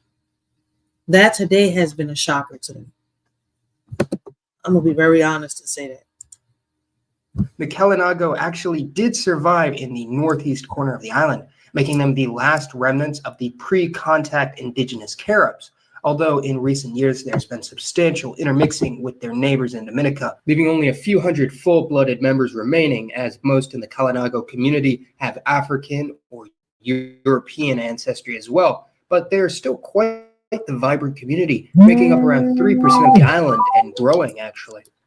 Due to the history of intermixing with many of the Caribbean natives, their genetics and Oh shit, my bad. Before I forget, right, the link is in my description box down below. For those of y'all that can't hit the link, right, in the chat, right, and the link is also in my community wall. If you have a phone, it might be hard or difficult sometimes for you to hit the link in my chat. So y'all might have to go to my description box and hit the link, or go into my community wall and hit the link.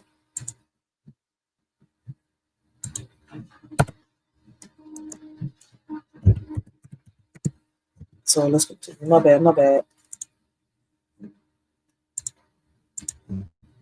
Possibly even to a greater extent, their culture and traditions still live on in almost every modern nation in the region, as most Afro-Caribbeans have a degree of European and smaller Amerindian admixture. And in the case of the Hispanic Caribbean, it's been found through genetic studies that the whiter any individual is in these nations, the more likely it is that Amerindian DNA makes up a greater part of their non-European ancestry. In total, Native American ancestry still continues to make up around 7% of the overall genome of the entire Caribbean. Oh, wow. Greatly depending, of course, on self-identified ethnicity as well as region, as it's been found that... Yo, ABC Islands, right? Let me see. ABC Islands is the blue. European is the orange. Yellow is African. Green is MENA. Purple is East Asian. I don't know if that's sky blue. I think that's baby blue. South Asian, right? And when you look at Puerto Rico, right, we got blue here. It's a nice little portion of blue, right? Native American. Then you've got a majority of European. Then you got a nice little portion of African. And then a nice little portion of MENA. And then a nice little portion of South Asian. Oh, shit. According to them, Haiti got a nice amount of portion of African. Jamaicans got a lot of African in them. So do we come from Africa or Jamaica? They say Africa is a motherland, but can we believe this statistics? I'm not sure.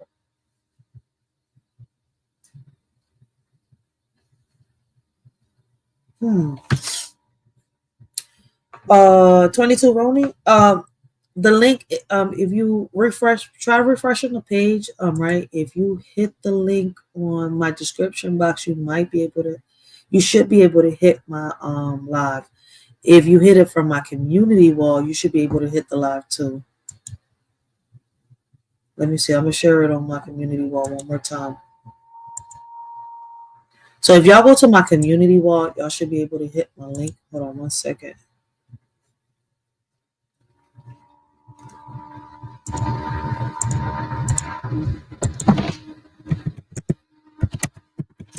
I'm doing it now.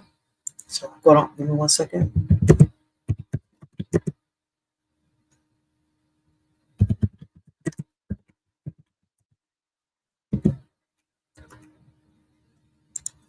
Let's see.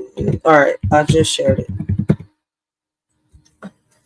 So give it like 3 minutes and it should pop up on my community wall for anybody that wants to hit the link. All right.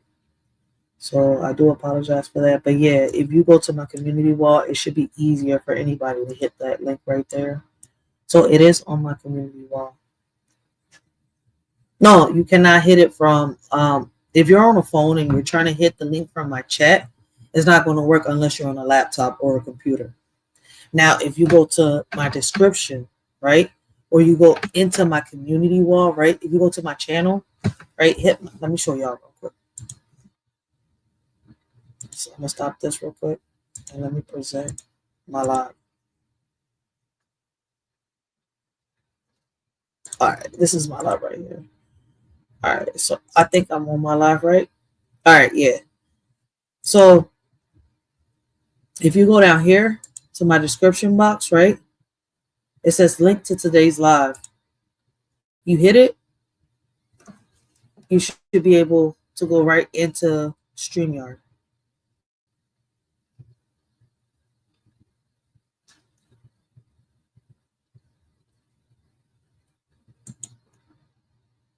So once you hit that link, you should be able to go right into StreamYard.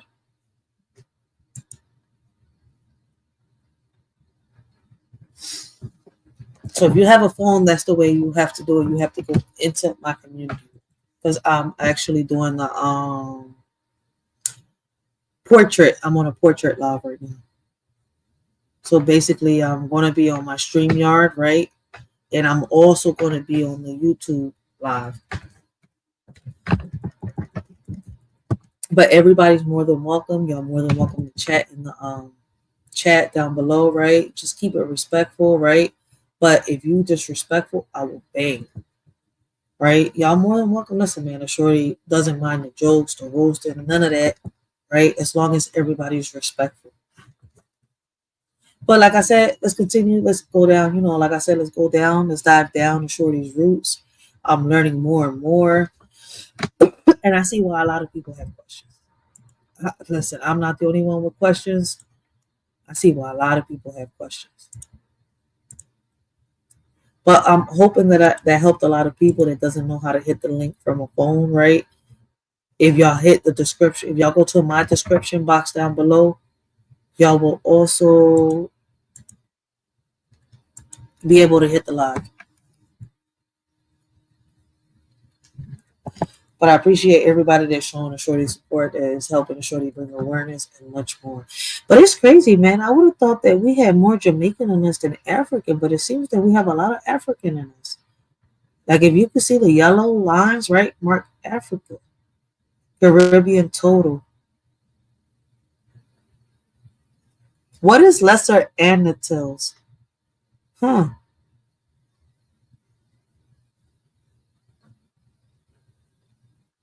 Dominican Republic got a little bit of everything.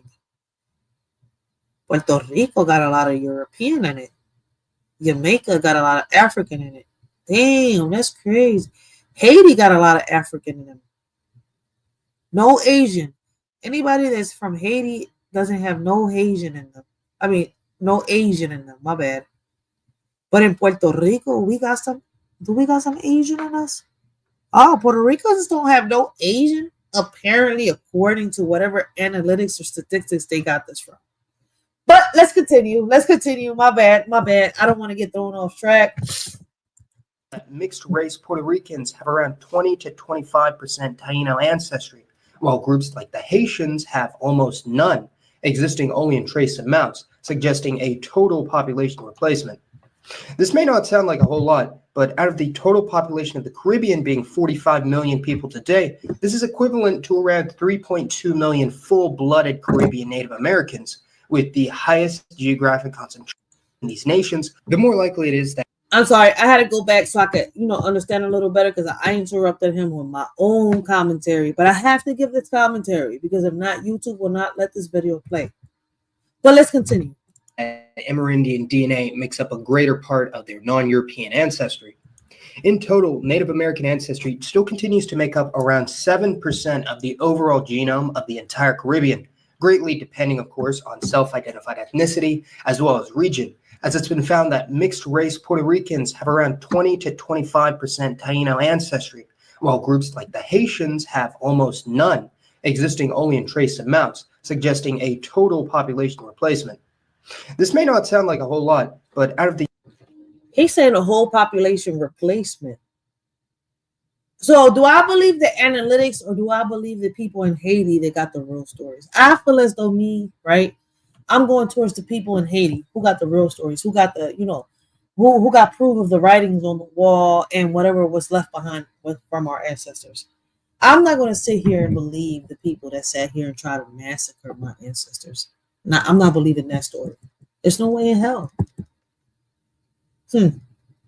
the total population of the Caribbean being 45 million people today, this is equivalent to around 3.2 million full-blooded Caribbean Native Americans, with the highest geographic concentration being in Puerto Rico and the Dominican Republic, although the modern Caribbean island with the highest percentage of Amerindian admixture as a proportion of the national gene pool would be Aruba. Not terribly surprising, seeing how it is one of the closest islands to the mainland. Even in most Anglo-West Indian countries, Afro-Caribbeans still have varying amounts of Amerindian DNA on average, possibly as high as 3 or 4% in Jamaica and the Virgin Islands, 5% in the Bahamas, and between 6 to 8% in St. Kitts, St. Vincent, Grenada, and St. Lucia, and possibly even higher than this in the Afro-Trinidadian population.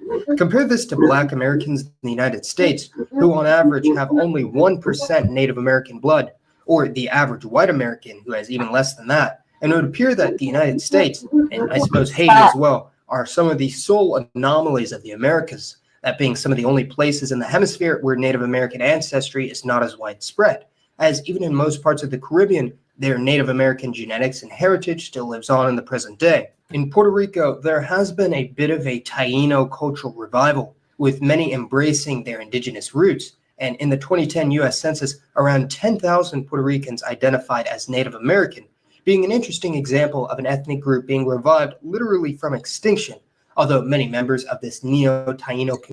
I mean, shit. If you find out that you're about to be extinct, wouldn't you want your voice to be heard? Shit, I know I would. Listen, man, I've listened from stories from my family members all the way on down to, people that claim to be Tainos. And they all got pictures, they all got videos, they all got proof. And I'm not saying that videos go all the way back to the 1500s, but if you got videos from the early 1900s that prove that you was part of a tribe, you got pictures. Listen, my grandmother from my dad's side, I've seen pictures of her in a hut in Puerto Rico. I've seen pictures of their, what they do traditionally, of their heritage, of their culture. So it's kind of like, you can't take the fact these are originals. You see where I'm coming from? You can't falsify the original at all. Hey, correct me if I'm wrong. Maybe I'm tripping. But if they're descendants from the Arawaks, from the Tainos, why can't they claim? Why can't we claim to be indigenous? Is my biggest question.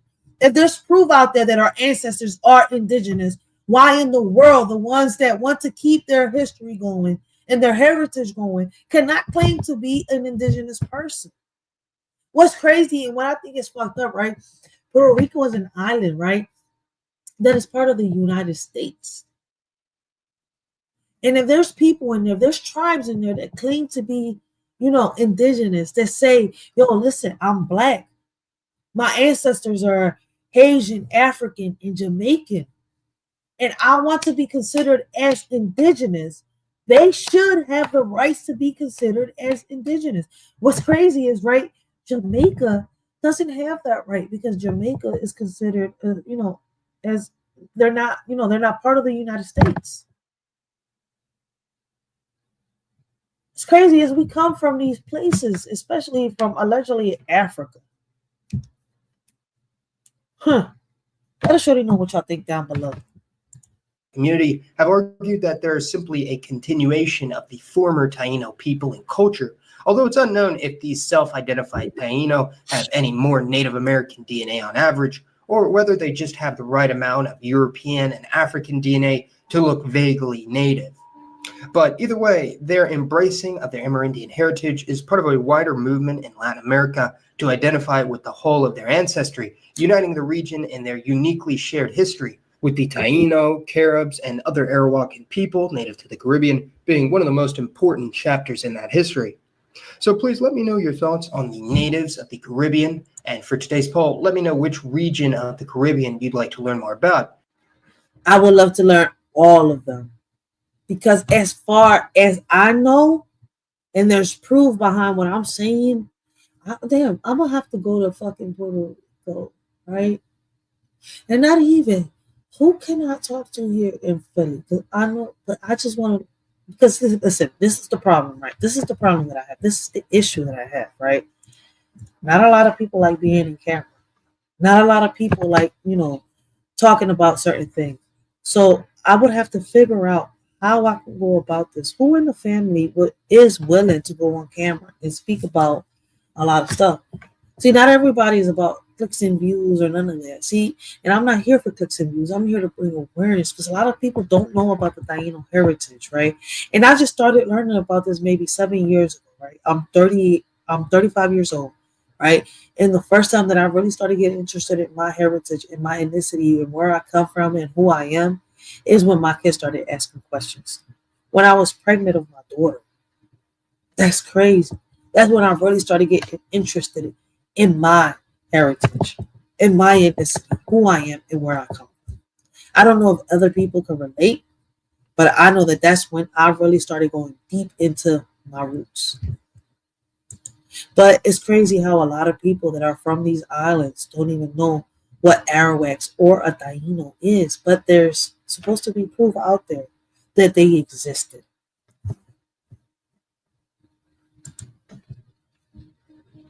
But let us surely know what y'all think about, everything that we're talking about in the comments down below.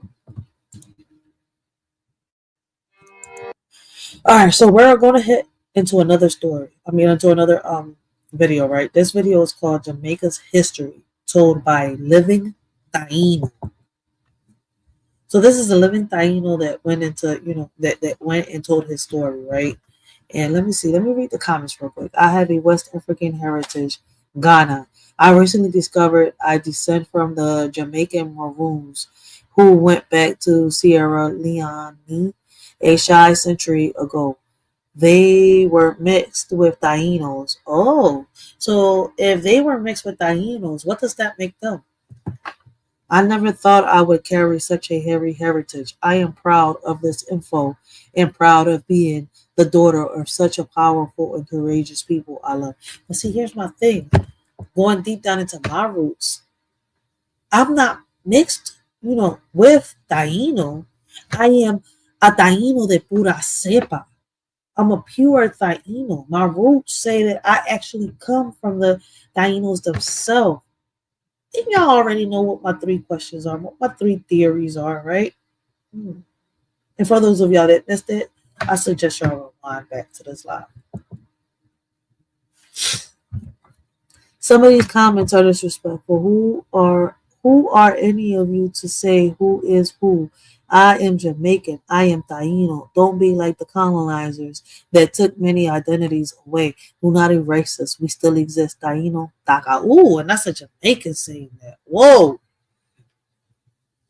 Tainos, it's time to rise up. Shout out to all the Tainos from PR, Dominican Republic, Jamaica, Haiti, and Cuba. We are here. Yo, I keep saying it, yo. Haiti, yo, Papa Duck. Listen, man. Shout out to Papa Duck. Papa Duck has brought a lot of awareness to Haiti. So listen, man. Shout out to Papa Duck. Shout out to Bolo 2.0. He has brought a lot of awareness to Jamaica. Shout out to Jamaican Shore, right? Jamaican Shore fishing. He has brought, a lot of, he has taught us about a lot of what has happened in Jamaica, and he also does a lot of fishing in Jamaica. And I've learned a lot of stuff from in there, listening to his conversations and much more. So I appreciate these 2 men, for being here on YouTube and actually bringing awareness to the things that do happen in Jamaica and much more. I appreciate them. Let me give them their roses while they're still alive, man, because I don't know them from a campaign except from here on YouTube. That's the only type of communication that I've had with them. So I appreciate them for letting the shorty know, what's happening in the land of where a lot of my ancestors came from. But let's get into this one, right? This is Jamaica's history told by a living Taino. The music.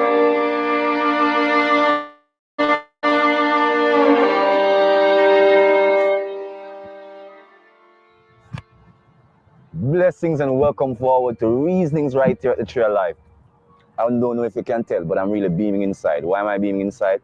Because I've had so much awesome experiences in the last 2 weeks. And first of all, before I do anything, I got to thank Travis and Cindy, or we call him Kyle. When you have 2 names, You know, Kyle, which is Travis, Edono, and Cindy, and Kujane, and Suadi.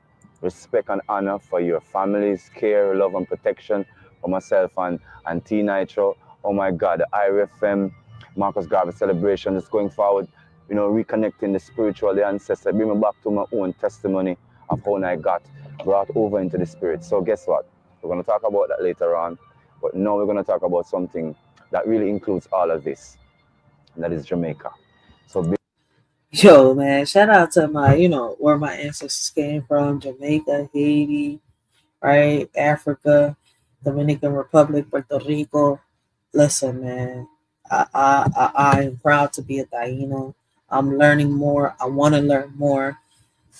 It's crazy how they trying to erase our ancestors' history. The more I dive into this, the more I learn, the more I love it, because it's things that I, never knew before. And then we was lied to so much, and I want to know about my heritage. So it's you know what I think is crazy, right? I have a question. I heard, right? I've been raised in Philadelphia my whole life, right? I know I was born in the island, right? But like I said, I was raised in Philly since I was a newborn. Like, I was born over there, but they brought me over here. Sometimes I wonder, am I a wetback or a dryback? I know, but I've been here my whole life, right? And I've heard rumors about Jamaicans, the people in Jamaica and the people in Africa always beefing with each other, right? It's like a war amongst each other. I want to know, is that true? Do Africans and Jamaicans really do hate each other? And it's crazy, right? The reason why I'm asking this, right? Listening to these videos, right? I see that all of us have DNA that comes straight from Africa.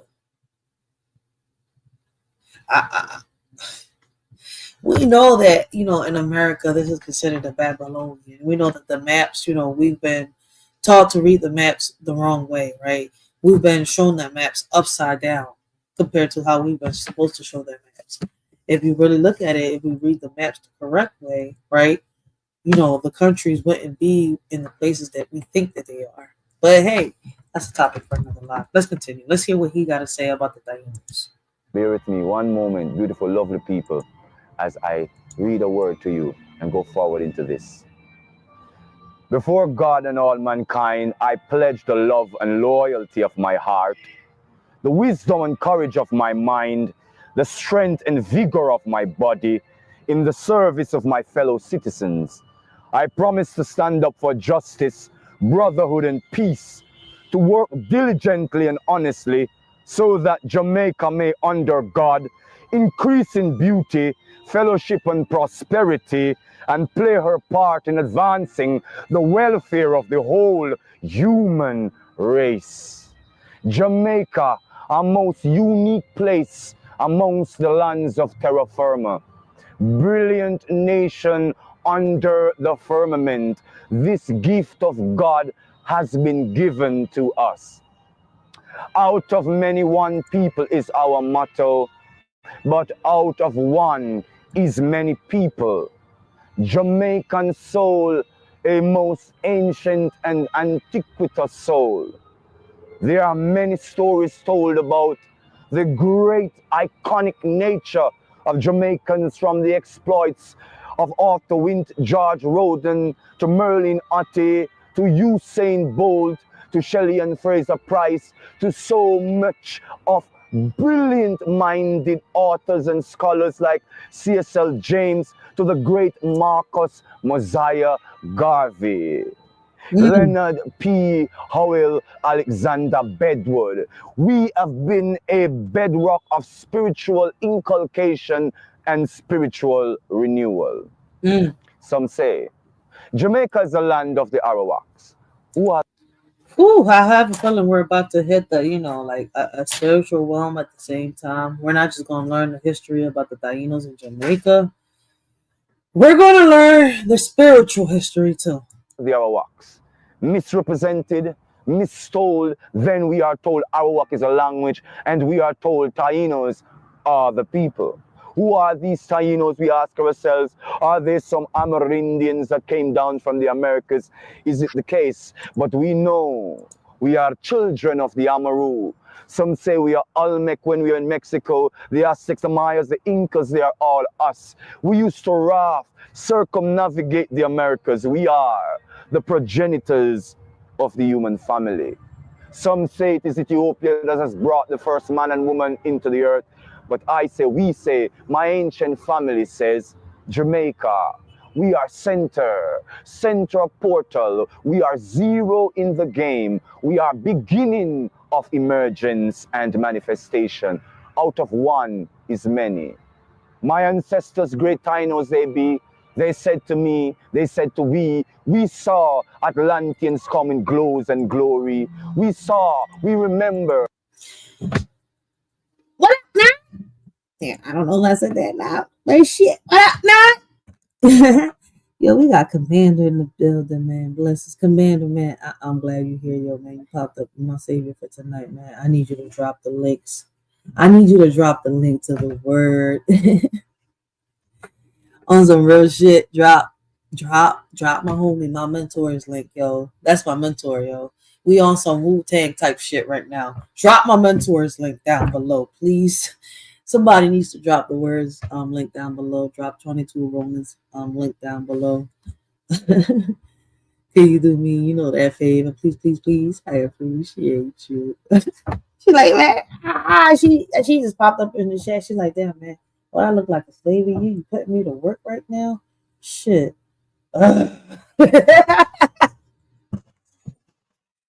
Yo, man. No, like what up? We diving deep down into a shorty's roots, man. We learning about the Tainos, about the Taino / Arawak show. Listen, man, I learned a lot of new things today, yo. But for those of y'all, the link is in the community wall. The link is in the description box down below, and it is also in the chat. She said 22 Roman couldn't find the link. No. I don't know. I mean, I know it was in the community wall. I hit it and it works.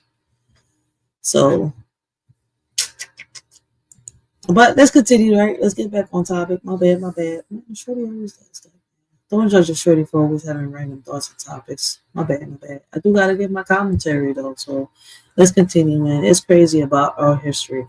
But I am wondering, right, how out of all the islands, right, in the Caribbean, how is it that all the Tainos, right, that are in these islands have the majority of African DNA in them? So we really do come from Africa. But I have a question. Why is it that when I was growing up, I have the mic in the right place. Why is it that when I was growing up, right, I heard that Jamaicans and Africans don't get along? I want to hear the truth from somebody that's actually from the island. For real. I'm not going to sit here about it. But let's continue. They told us once they were us. They went and now they return with fancy lights, sticks and lights, lights and sticks, machines that move, that resonate and glow. They came with magnetic entities, magnetic beings. They came with magnetic machines. They did things. We say things. We said things. We were like, but they are us. Because they remember. So there are many Jamaicans in the current age who say, why is it my birthland that I am from is the land of so many, that there are millions of people who traverse this space of 144 square miles by 95. There are so many people that traverse this eye of Eru, this eye of Simeru, this eye of Atlantis, this peak of perfection. Energy resonation, a culture befitting of world harmony. If cultures were the dominant force in the new age, Jamaica and Jamaicans of this time, we would be the patriarchs and the matriarchs, the progenitor of the human consciousness. Oh, why do you say that? Out of one, many people.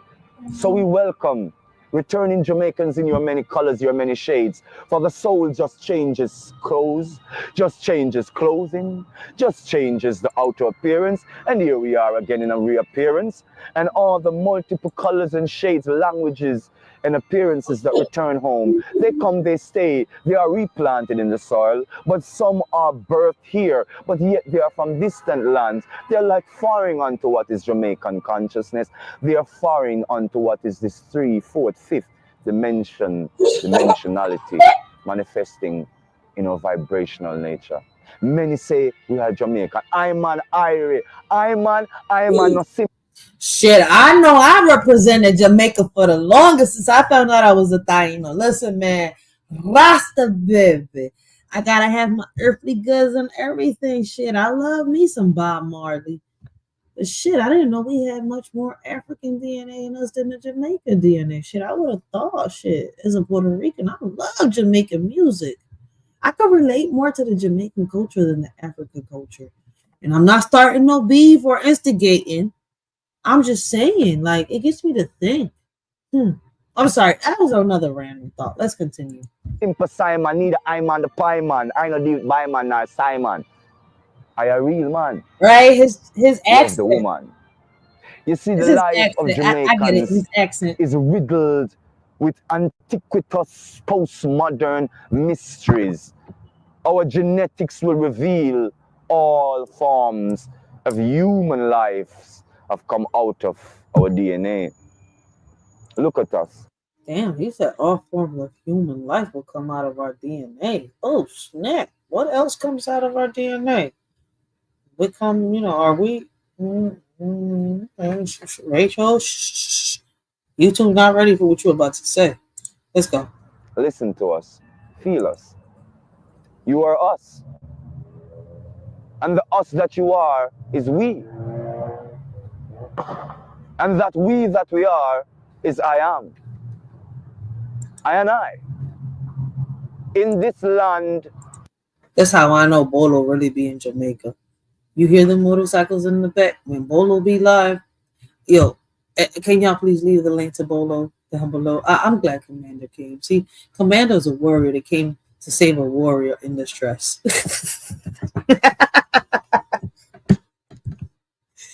Yo, where many come and forget generations of curse and hatred. We are healing the human family. We are? For those who are angry at prior slave masters. For those. See, I've learned, listen, I'm not angry at the prior slave masters, right? I've learned because my ancestors left a message behind. And I don't know how many, took the message and understood it. But I'm taking that message and I'm soaking it in. I know what to do. But the people, in this era nowadays say it's impossible to do it. Like I've said before, we need unity, right? United we conquer, divided we crumble. Those who are angry at the bitterness and the mistreatment of our ancestors, our great kings and fellow brothers and sisters were dehumanized, shut to slavery, brought to this portion of the world, meeting upon the natural man, blessings meeting upon the Jamaican man, meeting upon I man. Rasta baby. Escaping to mountain paradise, deep in caverns, hidden are secrets of ancient civilizations, buried deep under their lodgings. Mislodging, misdirection. Come home, sacred Jamaicans. Forgive Jamaicans at home, seeing your Jamaican brothers abroad, running away from source, from home to make a buck. Don't lose it. Don't go overboard. Come home. Return. Return in soul. Build your society. As we coming to visit, increase in beauty, fellowship, and prosperity, we are fulfilling our duty to advance the welfare of the whole human race. Because as I say, in our Taino history and heritage, my ancestors told me that our brothers and sisters left from us when the lands were still one and scattered far upon terra firma, upon the earth, into the square corners of the earth.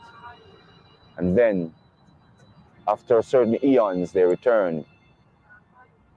When they returned, we were amazed because they had machines and all these things. And we were yet like nature.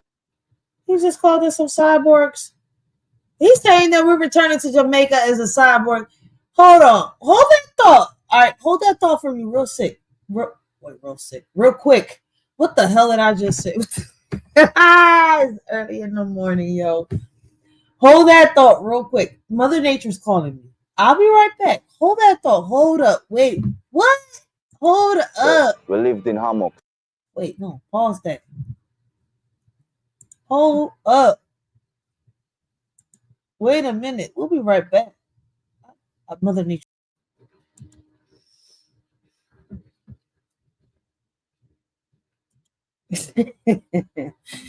See, listen, man. Unlike my ancestors, I gotta go upstairs to the bathroom.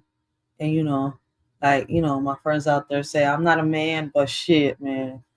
I had to go drain the lizard. I don't even got a lizard to drain. But hey, I had to go drain that lizard real quick for y'all. What? Not for y'all. Wait a minute, Ray. What? Whoa. I'm glad I'm on point. Shit. Wait a minute. My bad. Listen, man, we gotta get a little, listen, like I said, we ain't gonna be serious all the time. We gotta get a little playful, a little joyful sometimes, man. That's maybe because I ain't drinking about like a year. And this E&J is really hitting. Y'all gonna see the goofy side of me today. Fuck it. Drain the lizard. Shorty don't even got a lizard to drain. What the fuck? Well, fuck it, man. Hey, listen, I hear all my friends say, hey, man, I gotta go drain the lizard. I'll be right back. Yeah, they all men though. As females, what lizards do we got to drain? None. That's fucked up. Shit. Don't men got it so easy, man. They could just go to the bathroom and just pull it out. We gotta sit here and go through a whole process. Ain't that fucked up? Damn, Mother Nature. Shit. Yo, I hear, listen, man, sometimes I gotta be I'm tired of being a good girl sometimes. You get tired of being a good girl sometimes. But let's get back on topic. We lived in trees. Oh, we lived on trees. Wait, what? Oh, shit, I forgot to go back a little bit. Of the whole human race. Because as I say, in our Taino history and heritage, my ancestors told me that our brothers and sisters left from us when the lands were still one and scattered far upon terra firma, upon the earth, into the square corners of the earth. And then, after certain eons, they returned. When they returned, we were amazed because they had machines and all these things. But he just called us we machines. Were yet like nature. We lived in hammocks. We lived in trees. The river was like the most beautiful place to be. We were not sea-loving people. He's just reminding me of Pocahontas. I want to, when I'm done, I swear to God, I'm watching Pocahontas.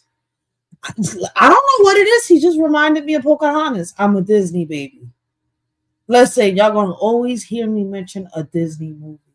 And I know they stole a lot of their, plots and a lot of their stories from other, stories, but other people, other artists, the fuck. Listen, man, let's get back on topic. I think I need some E&J in my life. No. I ain't cheating on Jack Daniels. Fucked up the best threesomes I need some Jack Daniels.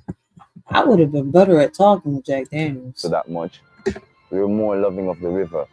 So Oshun was more our goddess of Pocahontas. To the African orientation. Hakuna Matata. It's still precious to us.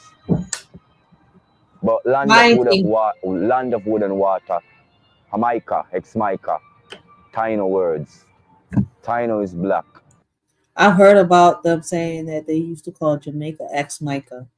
And it's crazy that I did not know that come from the Tainos, but it leads back, right? Are they trying to erase the Arawaks completely, right? And rename them Tainos? Or is it that, the Tainos are descendants of the Arawaks? But then my third theory comes along. For those who are wondering, y'all can rewind back. We're not Indians. We might appear as such, but we're not. So what just to are we? clarify something, there are no Indian bones that was found in Jamaica. No 10,000 BC Indian bones. There's no anthropology, archaeological or otherwise, that can prove that there are any other presence on this land but of the dark-skinned Taino joined by our African brothers. These are the actual facts. They might not be in your textbooks, or they might not be progenited in your university curriculums and so. So even him as a Jamaican Taino, he sits here and says that everything goes back to the motherland, Africa. Wakanda. Everything goes back to Wakanda. And this right here should answer a lot of people's question on why a lot of Puerto Ricans claim to be black. Because of our roots and where they lead to. I mean, at least for me. Such, but so be it. Nature of Jamaican beings is to be harmonious. Our dogs did not bark. They were not violent. Coconuts are one of our favorite foods, and papaya, mangoes, and citrus fruits and such, before the Africans brought other stuff to us. And contrary to popular belief, we didn't fish that much. I want to say something, what my ancestors taught me. We never ate too much salted products like things from the sea. We had river fish, of which the Spaniards killed out when they came here, overfished and destroyed. Whether they recorded it in their history or not, it's not for. What's crazy is growing up, they made it seem that fishing was something that, came from our history, from our tribes. And he's saying that they didn't fish that much and they didn't, eat a lot of salt products. So I'm guessing he's about to go into detail on why. Of which the Spaniards killed out when they came here, overfished and destroyed. Whether they recorded it in their history or not, it's not for me to say. You know why I think that's true? Because when the Spaniards came, they brought disease, they brought infections, they brought sickness. Why shouldn't I believe that they brought pollution? They polluted our waters. And if our waters got polluted, that means that our fish were polluted. That makes sense. But my ancestors have told me this. We ate mostly river fish. We were mostly people who were towards respecting a feminine consciousness. That's how you do it. Blessings, That's how you go on live. On StreamYard. What's up? Blessings. Oh, hey, how you doing? Appreciate. You want me to stay up? I can calm down. I'm in the It's up to you. Philippines. You're in the Philippines? Oh, shit. Hey, you traveling or you live there? I lived there half a year. Oh, half a year. I'm an expat. Writer. I'm an expat. You feel me? Okay. I'm an expat. No, I'm not. I'm lucky enough to be able to do that because of my veterans pension. Everybody can't do that. But yeah, I'm like you. I get tired of this shit. I had to do something.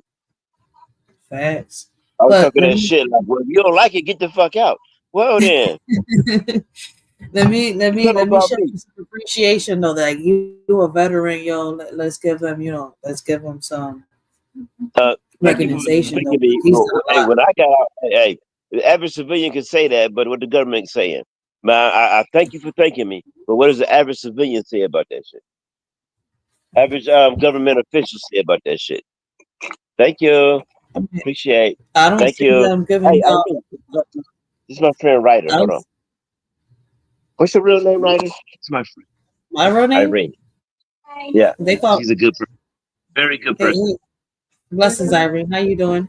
But my real, I'm gonna give you my nickname. My name is Rachel. Her name is Racheal Irene. Rachel says hi. She says hi. That's enough. That's enough. You ain't gotta do no government shit. I mean, a lot of people know my government. It's easy to find, but nobody calls me by my government ever.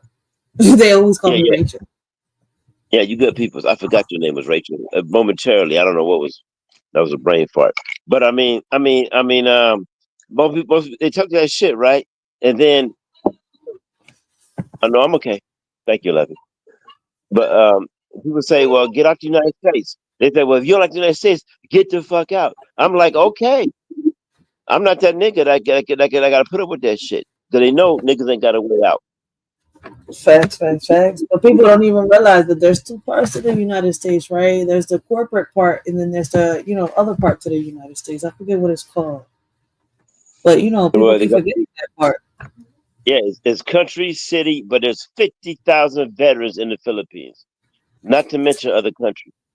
Not to mention Costa Rica, other places. Yeah.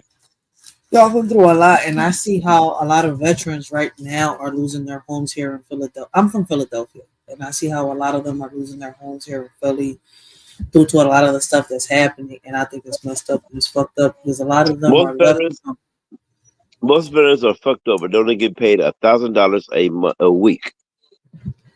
That's their pension, $1,000 a week. Damn, that's fucked. Damn, Most veterans. Unless you're a jet pilot or a fucking, then you get $10,000 a month, depending on what you did in the military.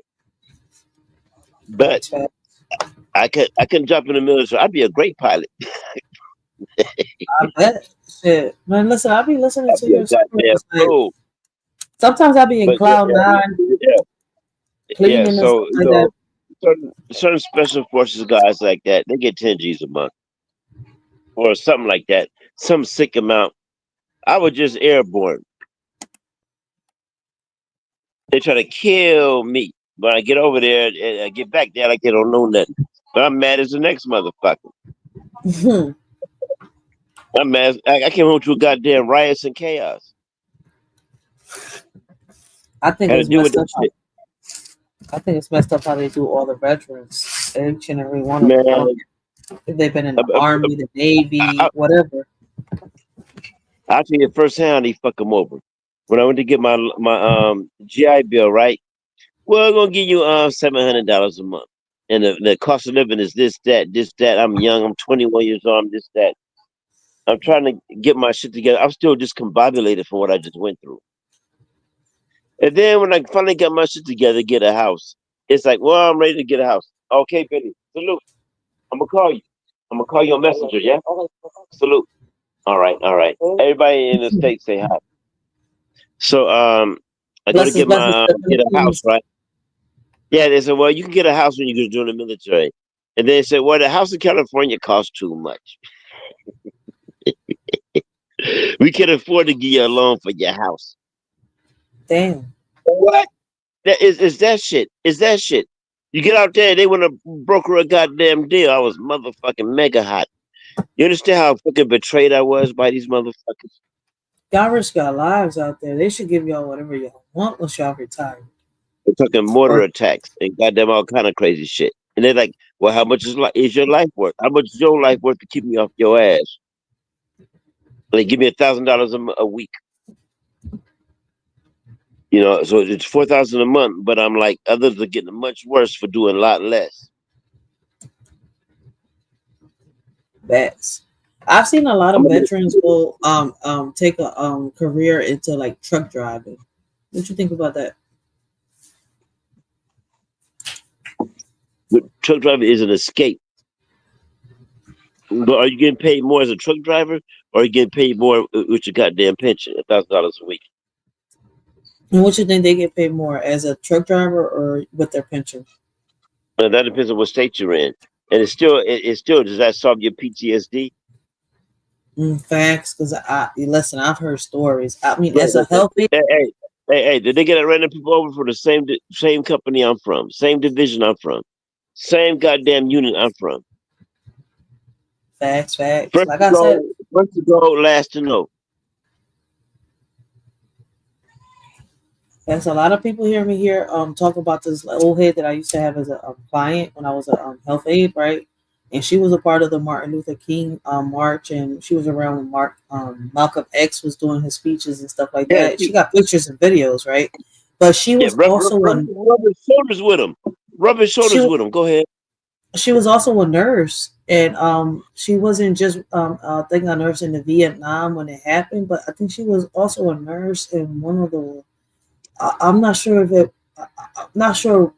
I'm not going to say what war it was because I can't remember because she was showing me pictures and shit like that.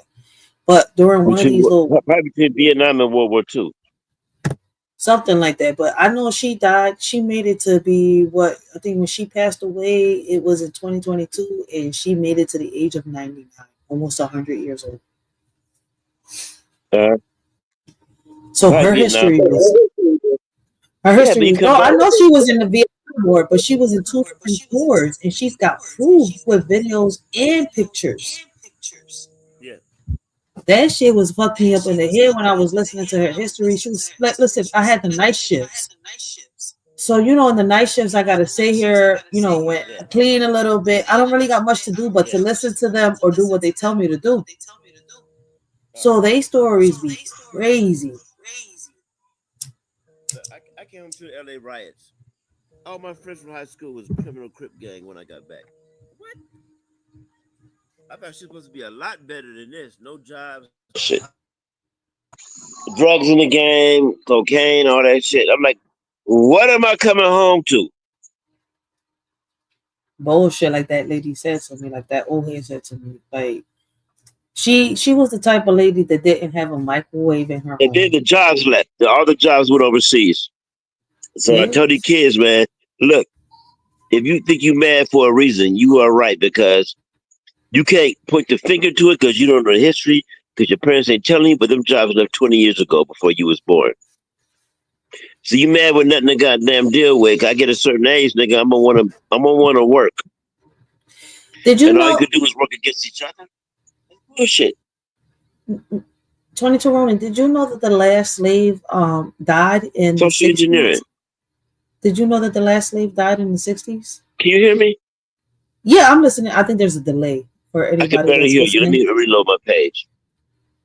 Yeah, I think there's a delay for anybody that's listening. I think. But yeah, listening to what he's saying, going back talking about this war and everything. I don't know if any of y'all have done your research right and went down this rabbit hole, but did y'all know that the last slave, I think, died in the 60s? If I'm not mistaken, if it wasn't in the 60s, let me see. Let's see what they got in Google now, because I didn't read this in Google. I read this in history. When did the last slave died?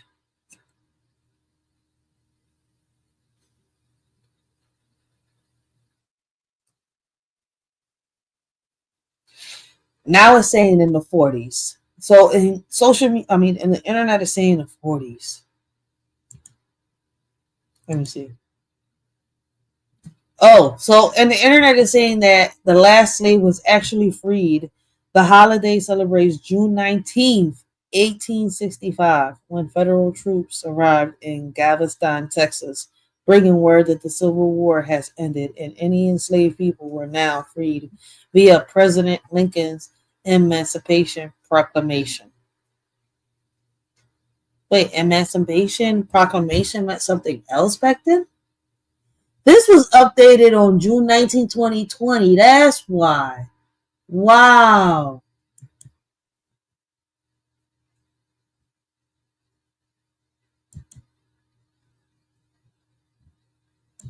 So it's not going to really show when the last slave died on the internet.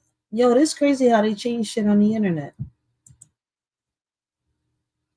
I don't know if anybody's watching, but hold on real quick. Let me go to my StreamYard. Let me show y'all what I'm watching. And then we're going to get back to the video until 22 Ronin comes back.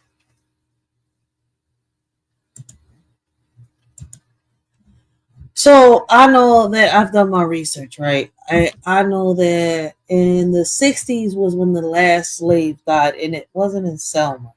But it says Matilda McCreer was kidnapped from West Africa at age 2 and enslaved in Alabama. She died in Selma in January 1940 at age 83, the last survivor of the transatlantic slave trade. The holidays, okay, it says June 19th, 1865. The holiday celebrates June 19th, 1865, when federal troops arrived in Galveston, Texas, bringing word that Civil War had ended and any enslaved people were now freed via Presidential Lincoln Emancipation Proclamation. Now, when you search up Emancipation Proclamation, it has a different definition. Okay. Let's see. Today, we are delighted to have our friend Max Grivno with us to discuss. You know what? No, hold on to this. I think 22 Warning is back. Yep, yes he is. But we're gonna get back into My bad. My bad. the I was giving Jamaican a guy. whole lecture. You Discussing good, what you it's good. 1840, 1890, or whatever the fuck the year they gave. That's disgusting. But that's not true though, because when you go into the history books, right, which is on a hardback book, which I got in my porch right now, but I'm not going to go through that because it's going to take me some time to find the right But history book right now. let's discuss why that is. I'm listening. Why would they sugarcoat the goddamn what they did to I'm make it listening. seem lesser than the 60s? Because there's an image of white Christianity. Where the white people are just these goddamn perfect people that never did nothing wrong. Everything they ever said was right. And an image of black, ill fucking logical goddamn people out of their goddamn minds. Every black person know what it is to be tempted by the devil. Every black person. Facts. Know what it's like. I dare you to do this. I dare you to do that. I dare you to do this. I do this, that. And then you act out. They say, oh, look what you did. Oh. And if you get mad and revolute, they act the audacity to act scared. Facts. That's how they work. That's how they work. Now, But it is when you hit it proven with that facts, go ahead. I was going to say that it is proven that they get away with a lot of shit, especially nowadays with implementing a lot of fear into people. I was just piggybacking off of what you were saying. Yeah, but it goes in circles. It's going in circles for a long time. Facts. Have you seen that interview with the FBI agent that was an FBI informant he had to give up the knowledge of what these niggas was doing. Mm-mm. I'm not going to sit here and lie and say yes, no, I haven't. Burnt down the Watch library himself and said he did it. He completely snitched on what they had him doing. All you do is get one motherfucker to fuck it up. All it takes is one motherfucker. That's to true lose though. track Like, of big. Yeah, all you gotta do is pay him. it's like they were saying on the Taino history earlier, right? That even though they found, right, 5 years ago, they found proof through DNA that there's Tainos in the DNA of Puerto Ricans. They don't want to let the people in the Puerto Ricans that claim to be indigenous claim their rightful place as indigenous or claim their territory because the U.S. owns it. They'll never get a voice. They'll never, like in Jamaica right now. Jamaica, like they just call them Jamaicans, but they can't be claimed. They're not considered as indigenous. I don't know if you understand where I'm coming from. They're considered as black. How about like, this? even though in 30 years, Tupac is white. If you keep this shit up. Oh shit! You ain't listen with the App State got, boy. We was talking about that recently with the deep fakes and all that. Boy, you ain't lying. Yeah, they had us believing with it, that right? Jesus was white the whole time when he was black, and now the Russians, Vladimir Putin. This whole shit is about a white Jesus. But he's not really white though. That's the crazy part. If he comes from Ethiopia, but let them tell it. Caesar Borgia is the goddamn model for white Jesus. Caesar Borgia is the guy you see in the goddamn white Jesus picture your grandma showed you. You ain't lying though. And I was just learning that about listening to my. When Pop was saying to Machiavelli, I read the book, and Machiavelli made a reference to a white Jesus as being Caesar Borgia. And you can believe it or not, but it makes a lot of sense how they put it down. Hey, you're more than welcome to break it down for us, because I know a little bit about it. I know that he was a when Pac changed his name to Machiavelli, it made all the niggas read Machiavelli the Prince, which is hard reading. It's hard reading. You ain't lying. Caesar Borgia is the name of the guy that you see in the Jesus pictures. That's his name. He's not Joshua ben Yosef. Oh shit, I didn't know that. You going a little deeper than what I've already went into. Yeah, the real name of Jesus Christ is Joshua ben Yosef. Oh no, okay. From what I heard. From what I heard. No, but they say it's Jehovah. I could never say it, but the word breaks it down. Yeshua. No, not Joshua. Yehu. It's pronounced differently. Yahweh, and all this and that. They didn't have the letter J, and they didn't have this letter. They didn't have that letter. You know what I'm saying? It's just too much to put on it.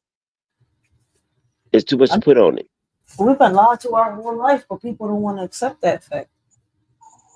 Well, somebody came back from the dead and trumped what the devil did. Somebody came back from the dead and trumped what the devil did.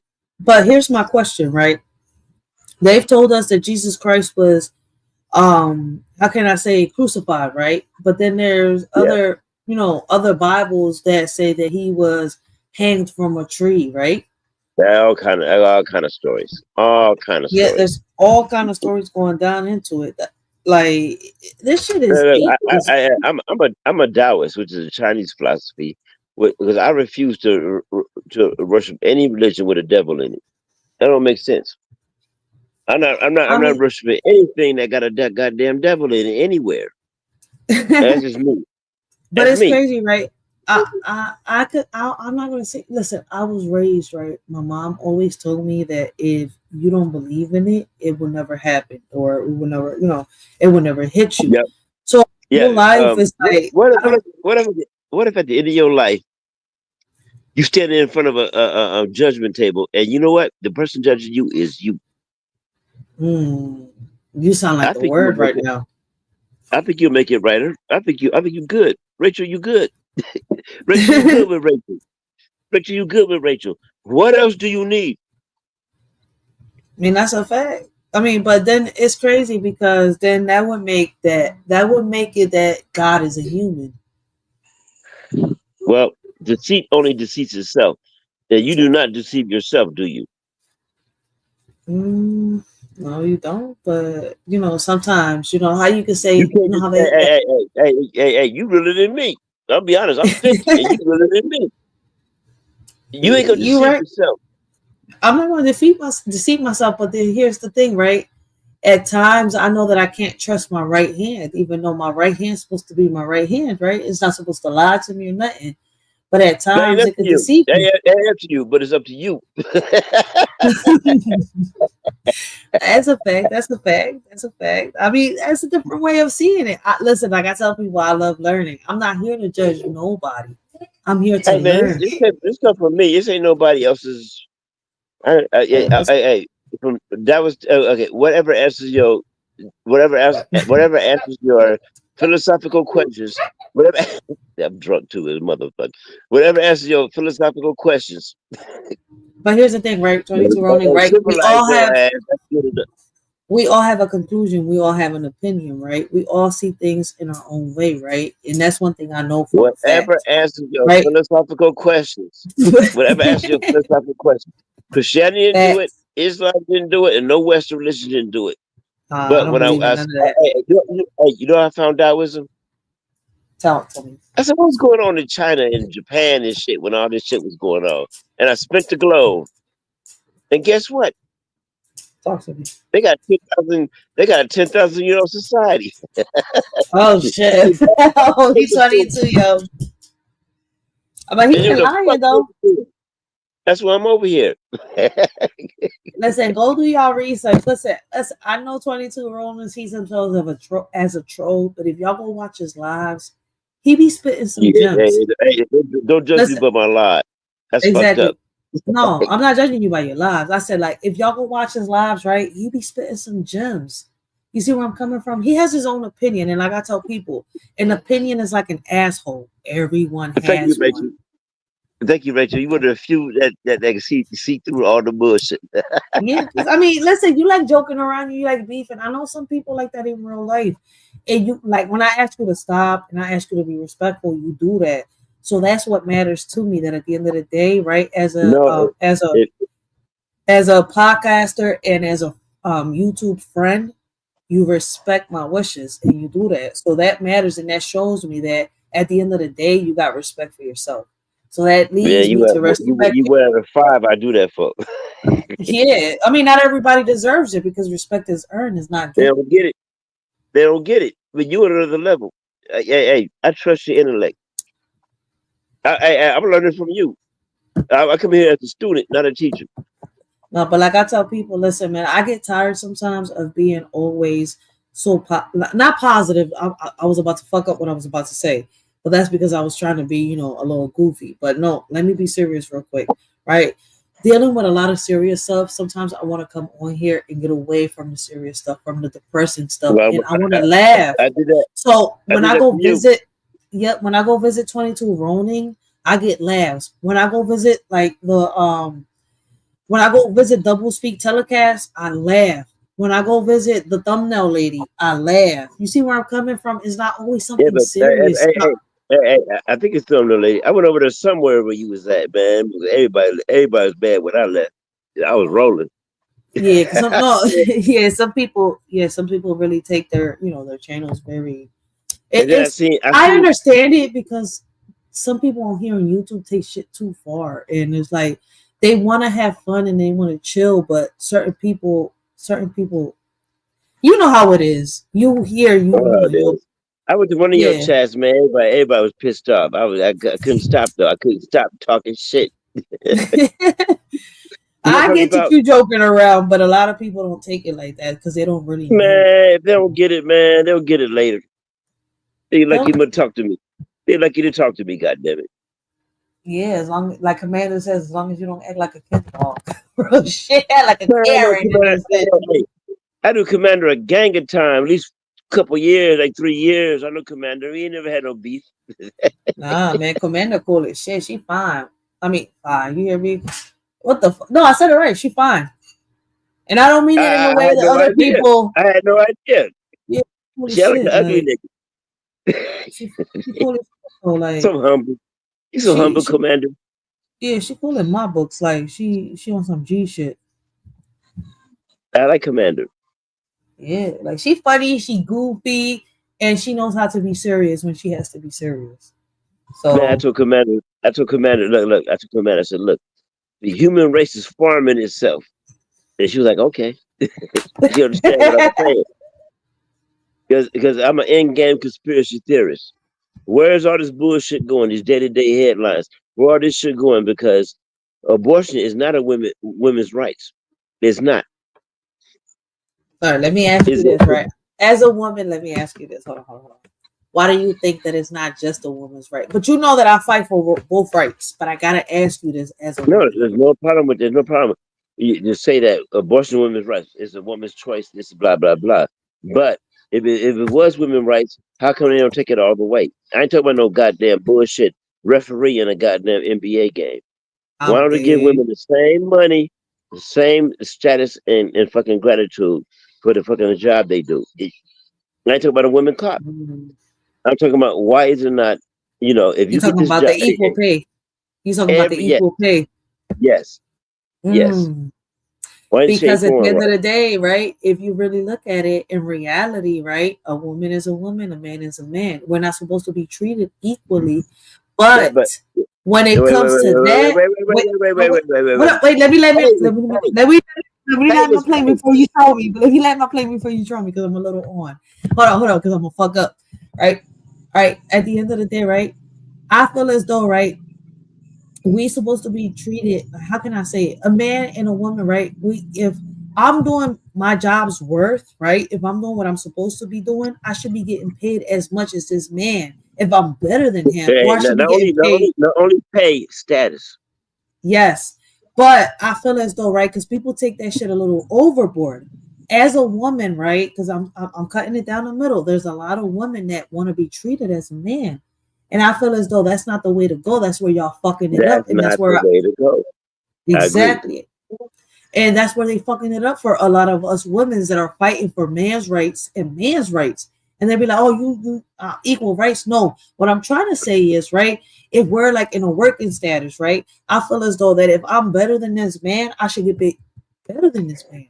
Not because this man is a man, he should get paid more than me. But as a woman, if I'm better than him doing the job, I should be getting paid by worth, right? Best But person, best that person, doesn't give best me person, best person get the job. That's facts. the whole problem. That's the But whole that doesn't problem. give me the right as a woman to sit here and think that I'm better than this man, or Who is that? that I Who's that? should act, or that I should act like this man. You see where I'm coming from, or get the Yeah, treatment. who got the job for Supreme Court? Kajani, whatever name. No, who got the Kajani. job? Man, that bitch is No, she completely doesn't have it. unqualified. Wait, she Completely, doesn't have it. Hold on, 22 Roman is completely. actually a Hispanic. Hold on, is actually a Hispanic woman that has the job for a Supreme Court, and they're trying to take I her seen down. that.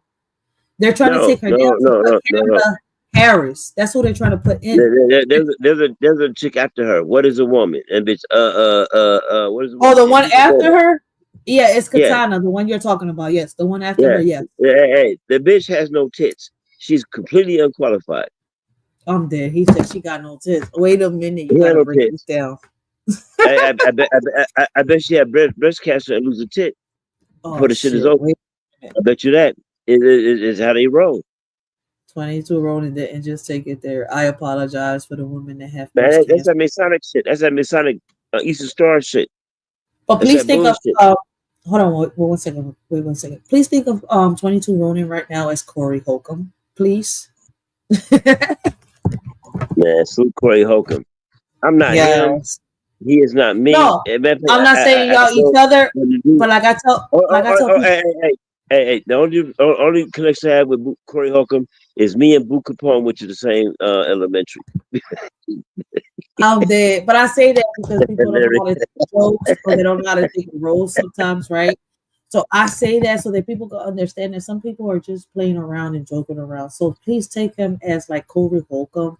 He is a positive person, but he loves to roast. He loves to joke, and he is very I'm doing both. goofy. Can I do both here or just do one? Which one? You I want mean, me you could be both right here.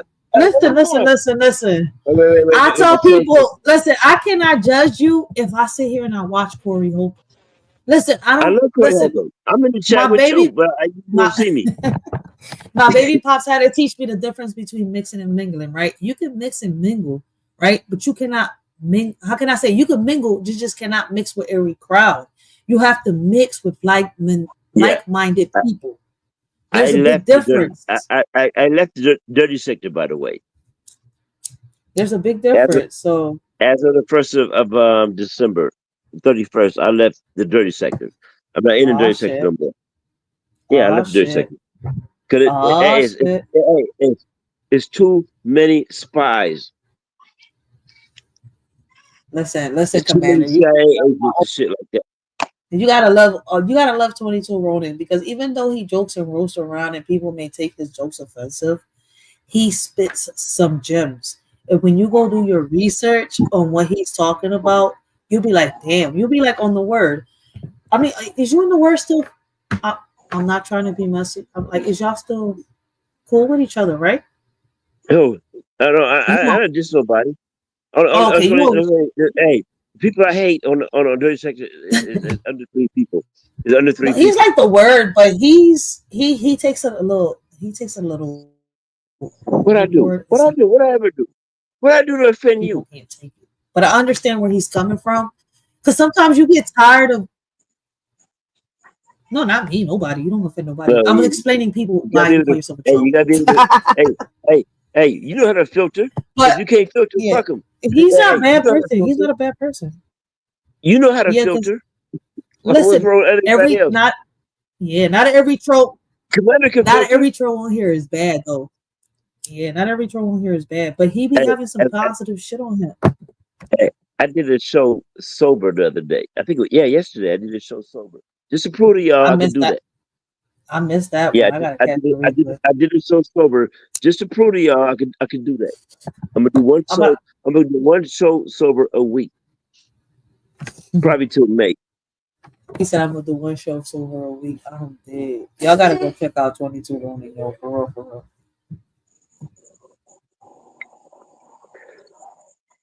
Every show ain't gonna go like that though. Including tonight, including this show.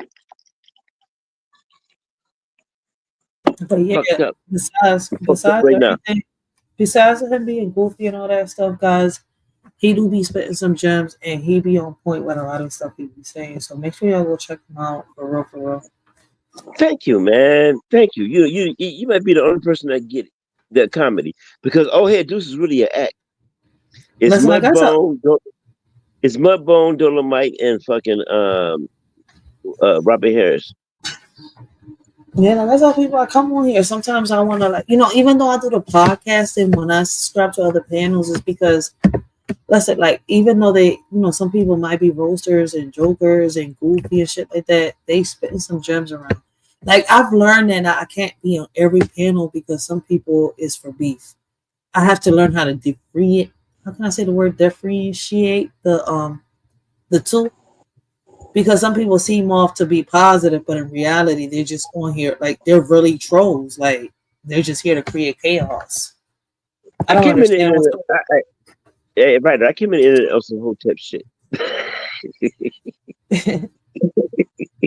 Yeah, see, Commander says she's a troll too. Like, I mean, some people are funny. It's just that some people don't know how to. I met Commander on Team Smoke. Can you give me a water from the fridge, please? I've been asking for a while. Commander know what it do. What it do, Commander? As a matter of fact, salute. Commander be funny as hell. Like if y'all listen to Commander, she's hopped on my panel a couple times. Commander be funny. I bet you Commander running a spaceship. I bet you Commander running a spaceship with one engine out. Dead. He like Inspector Gadget. And then Inspector Gadget. What do we do, nigga? What do we do? Should be the white version of Inspector Gadget. I mean, I'm down the boiler room like Scotty. What the fuck? Commander, I got one goddamn piston going. Hit the link, Commander. Hit the link, Commander. I tell people, like, even though I'm positive, right? Like, I come on here sometimes to be entertained. I don't entertain people. I'm not for that shit because I'm a real serious person. But do I like to get entertained? Hell yeah. Who doesn't fucking like to get entertained here on social media? Hey, Commander, I got a scenario for you. 5 niggas running the spaceship, right? And the one engine blow out. Out of 10 of the crew, 5 died, nigga, and you in charge.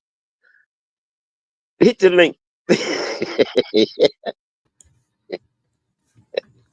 Oh shit, she said she knew you before the word. Oh snap, I didn't know that. I'm sorry, man. I know a lot of people be getting mad at 22 Ronin. They be like, he be out of pocket. Yo, they be so mad at him. Hey man, I got the money. Can you afford that? I'm broke. I'm broker than Tasha K right now. Yeah, nobody understands. I didn't ask you that. I asked you, could you afford that? I can't afford shit. I'm broker than Abraham Lincoln the penny. Shit. That's why I mentioned Tasha K real quick. Like, yo, listen, man, I'm broke. Hey. Get your cash out after this show. I'm dead. No, people know my story. Shit, man. I depend on my baby. I would see your cash out, right? But I want you to just buy meat, nigga. I be laughing. Listen, man. I don't know how people do it. I went from earning a couple stacks every week to just getting just a couple hundreds. I'm like, how do you do it? How do you do it? How do you go from making maybe 3,000 to 4,000 every week to just making maybe 1,000 a week, maybe less than 1,000 a week? It's the same thing out here in the Philippines. Freemasons. He said Freemasons. That's how they did it. What's crazy? A lot of my daughter's family is part of the Masons, and you know what's crazy? A lot of them don't talk about. Well, how they do? A lot of them don't talk how they about. live it? They live free. You don't even hear about them no more. They ain't complaining about no money, huh? Yeah. Yo, that shit crazy. They don't even. You don't even hear about the Masons no more. Some real shit. You hear about the Panthers, but you don't hear about the Masons at all. Don't worry, I like it. That's how you can tell when somebody says I'm a Mason Okay. and they do all this shit on YouTube, and I'm like, you sound more I like like a them to win snitch. the I house. don't think you're a Mason. Just keep on charge of the 505. Talking to my son. Watch the 505. I'm good. DJ, be careful. You can hit her for real. Let me see. I'm gonna lock it. Yo, this vacation ain't over until the 6th. My daughter don't go back to school until the 6th. Let me lock the gate. Hold on. Hold the 505. Oh, Look, what? I'm not gonna do it. I'll open it. No. Watch the 505.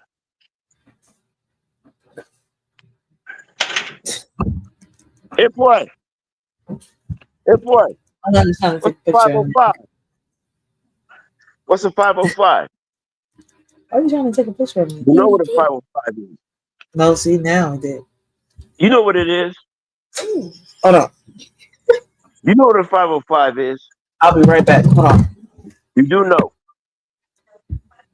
No, stop. 505. You know what a 505 is. If you need it, 505 then boy. 505, let's go. You know, right? Go to bed. What up? Talk to my friend. Talk to my son about a 505. He don't know what it is, but he know what it is. Hey boy, 505. All right, you know now, right? All right. Thank you. Can you hear me?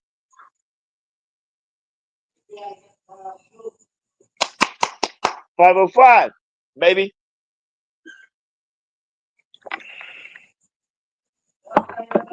Huh? That's not nice. That's not nice behind you. Yeah. What?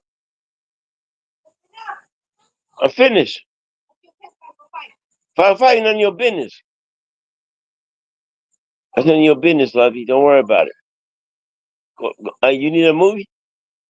Don't worry about it.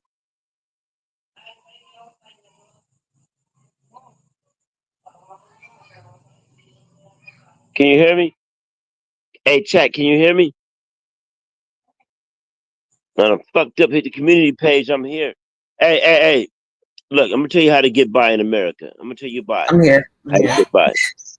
I'm gonna tell you how to get by in the United States. I'm gonna tell you how. No. Drink water. The freshest water you can find, drink it. Drink the water. Because here's the thing. They want to make it to where if you steal, you know what I'm saying, they want to ignore when they're stealing from you.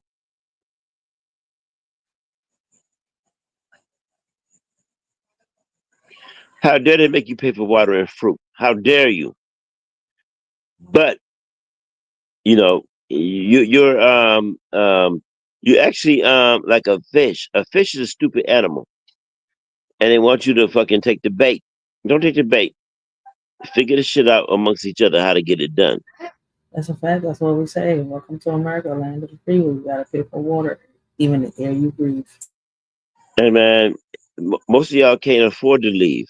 You're trapped there. And I'm gonna tell you, the end game is the human. The end game is this, man. Look, they're farming the human race, and they are the Jews. And the Jews have a connection to space aliens, all that shit. Jews is the white man's white man. Knowledge and ignorance. It ain't evil and goddamn good. It's not sin and goddamn good and all that shit. It's knowledge and ignorance. A lot of people that are smart don't have knowledge. They are therefore ignorant. It's ignorance and knowledge. Therefore, on that scale, Rachel has knowledge.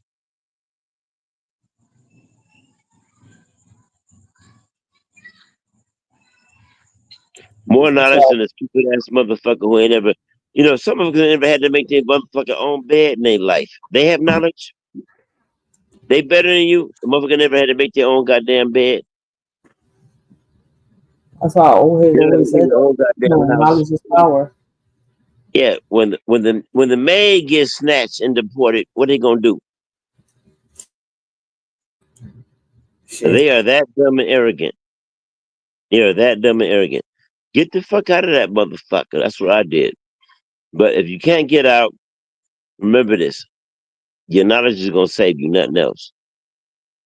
Ignorance will not save you.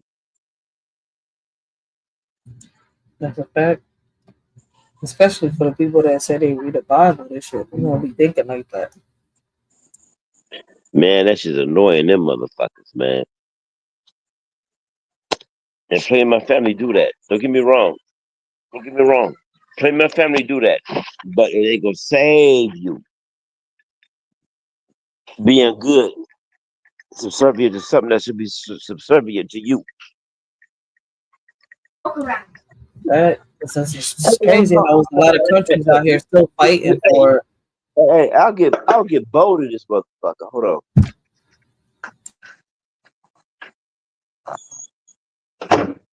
Close the door before I say this. David is Satan. David from the goddamn Bible is Satan. All right? Prove me wrong. Prove me wrong. David from the Bible is Satan. David sunflower seeds is Satan. David is Satan. David is Satan. All right? Now, that one I'm not have to look into. He is Satan. He's King Solomon. He is in every goddamn text on the from Islam to goddamn Christianity all the way around. He's in the goddamn Bible somewhere, sitting in the middle, laughing at all this shit. Oh shit!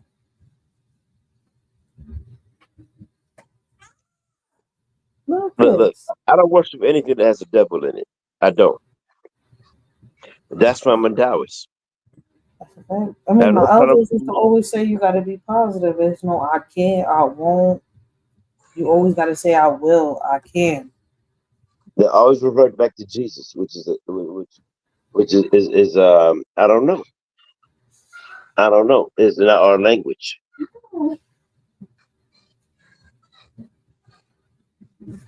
They killed all the motherfucking families. And they raped all the children and them babies they raised up as Christians. And that's how me and you talking. That's Christianity. That's Christianity. Mass graves are gonna start really popping up.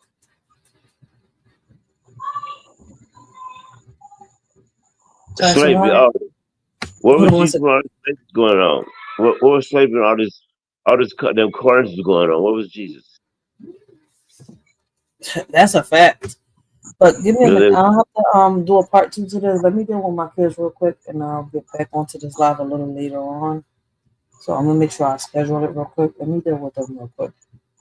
Well, how much time you need? I gotta go in here. I gotta. No, I'll be back like in a couple hours. Let me just deal with them real quick because it's already morning time. I know. Yeah, you understand? It's 8:00 p.m. here. It's 7 a.m. in the morning. Yeah. I got plenty of time according to that. But yeah. Hey, I'll be back. Love you, Rachel. Love you too. Make sure I'm gonna make sure I hit. Make sure I schedule this live real quick so everybody can stay tuned. But let me get off real quick. I give you a holler. Excuse my drunkenness, but hey, I don't give a fuck. I give you a holler. All right, bet. Let me get off this joint real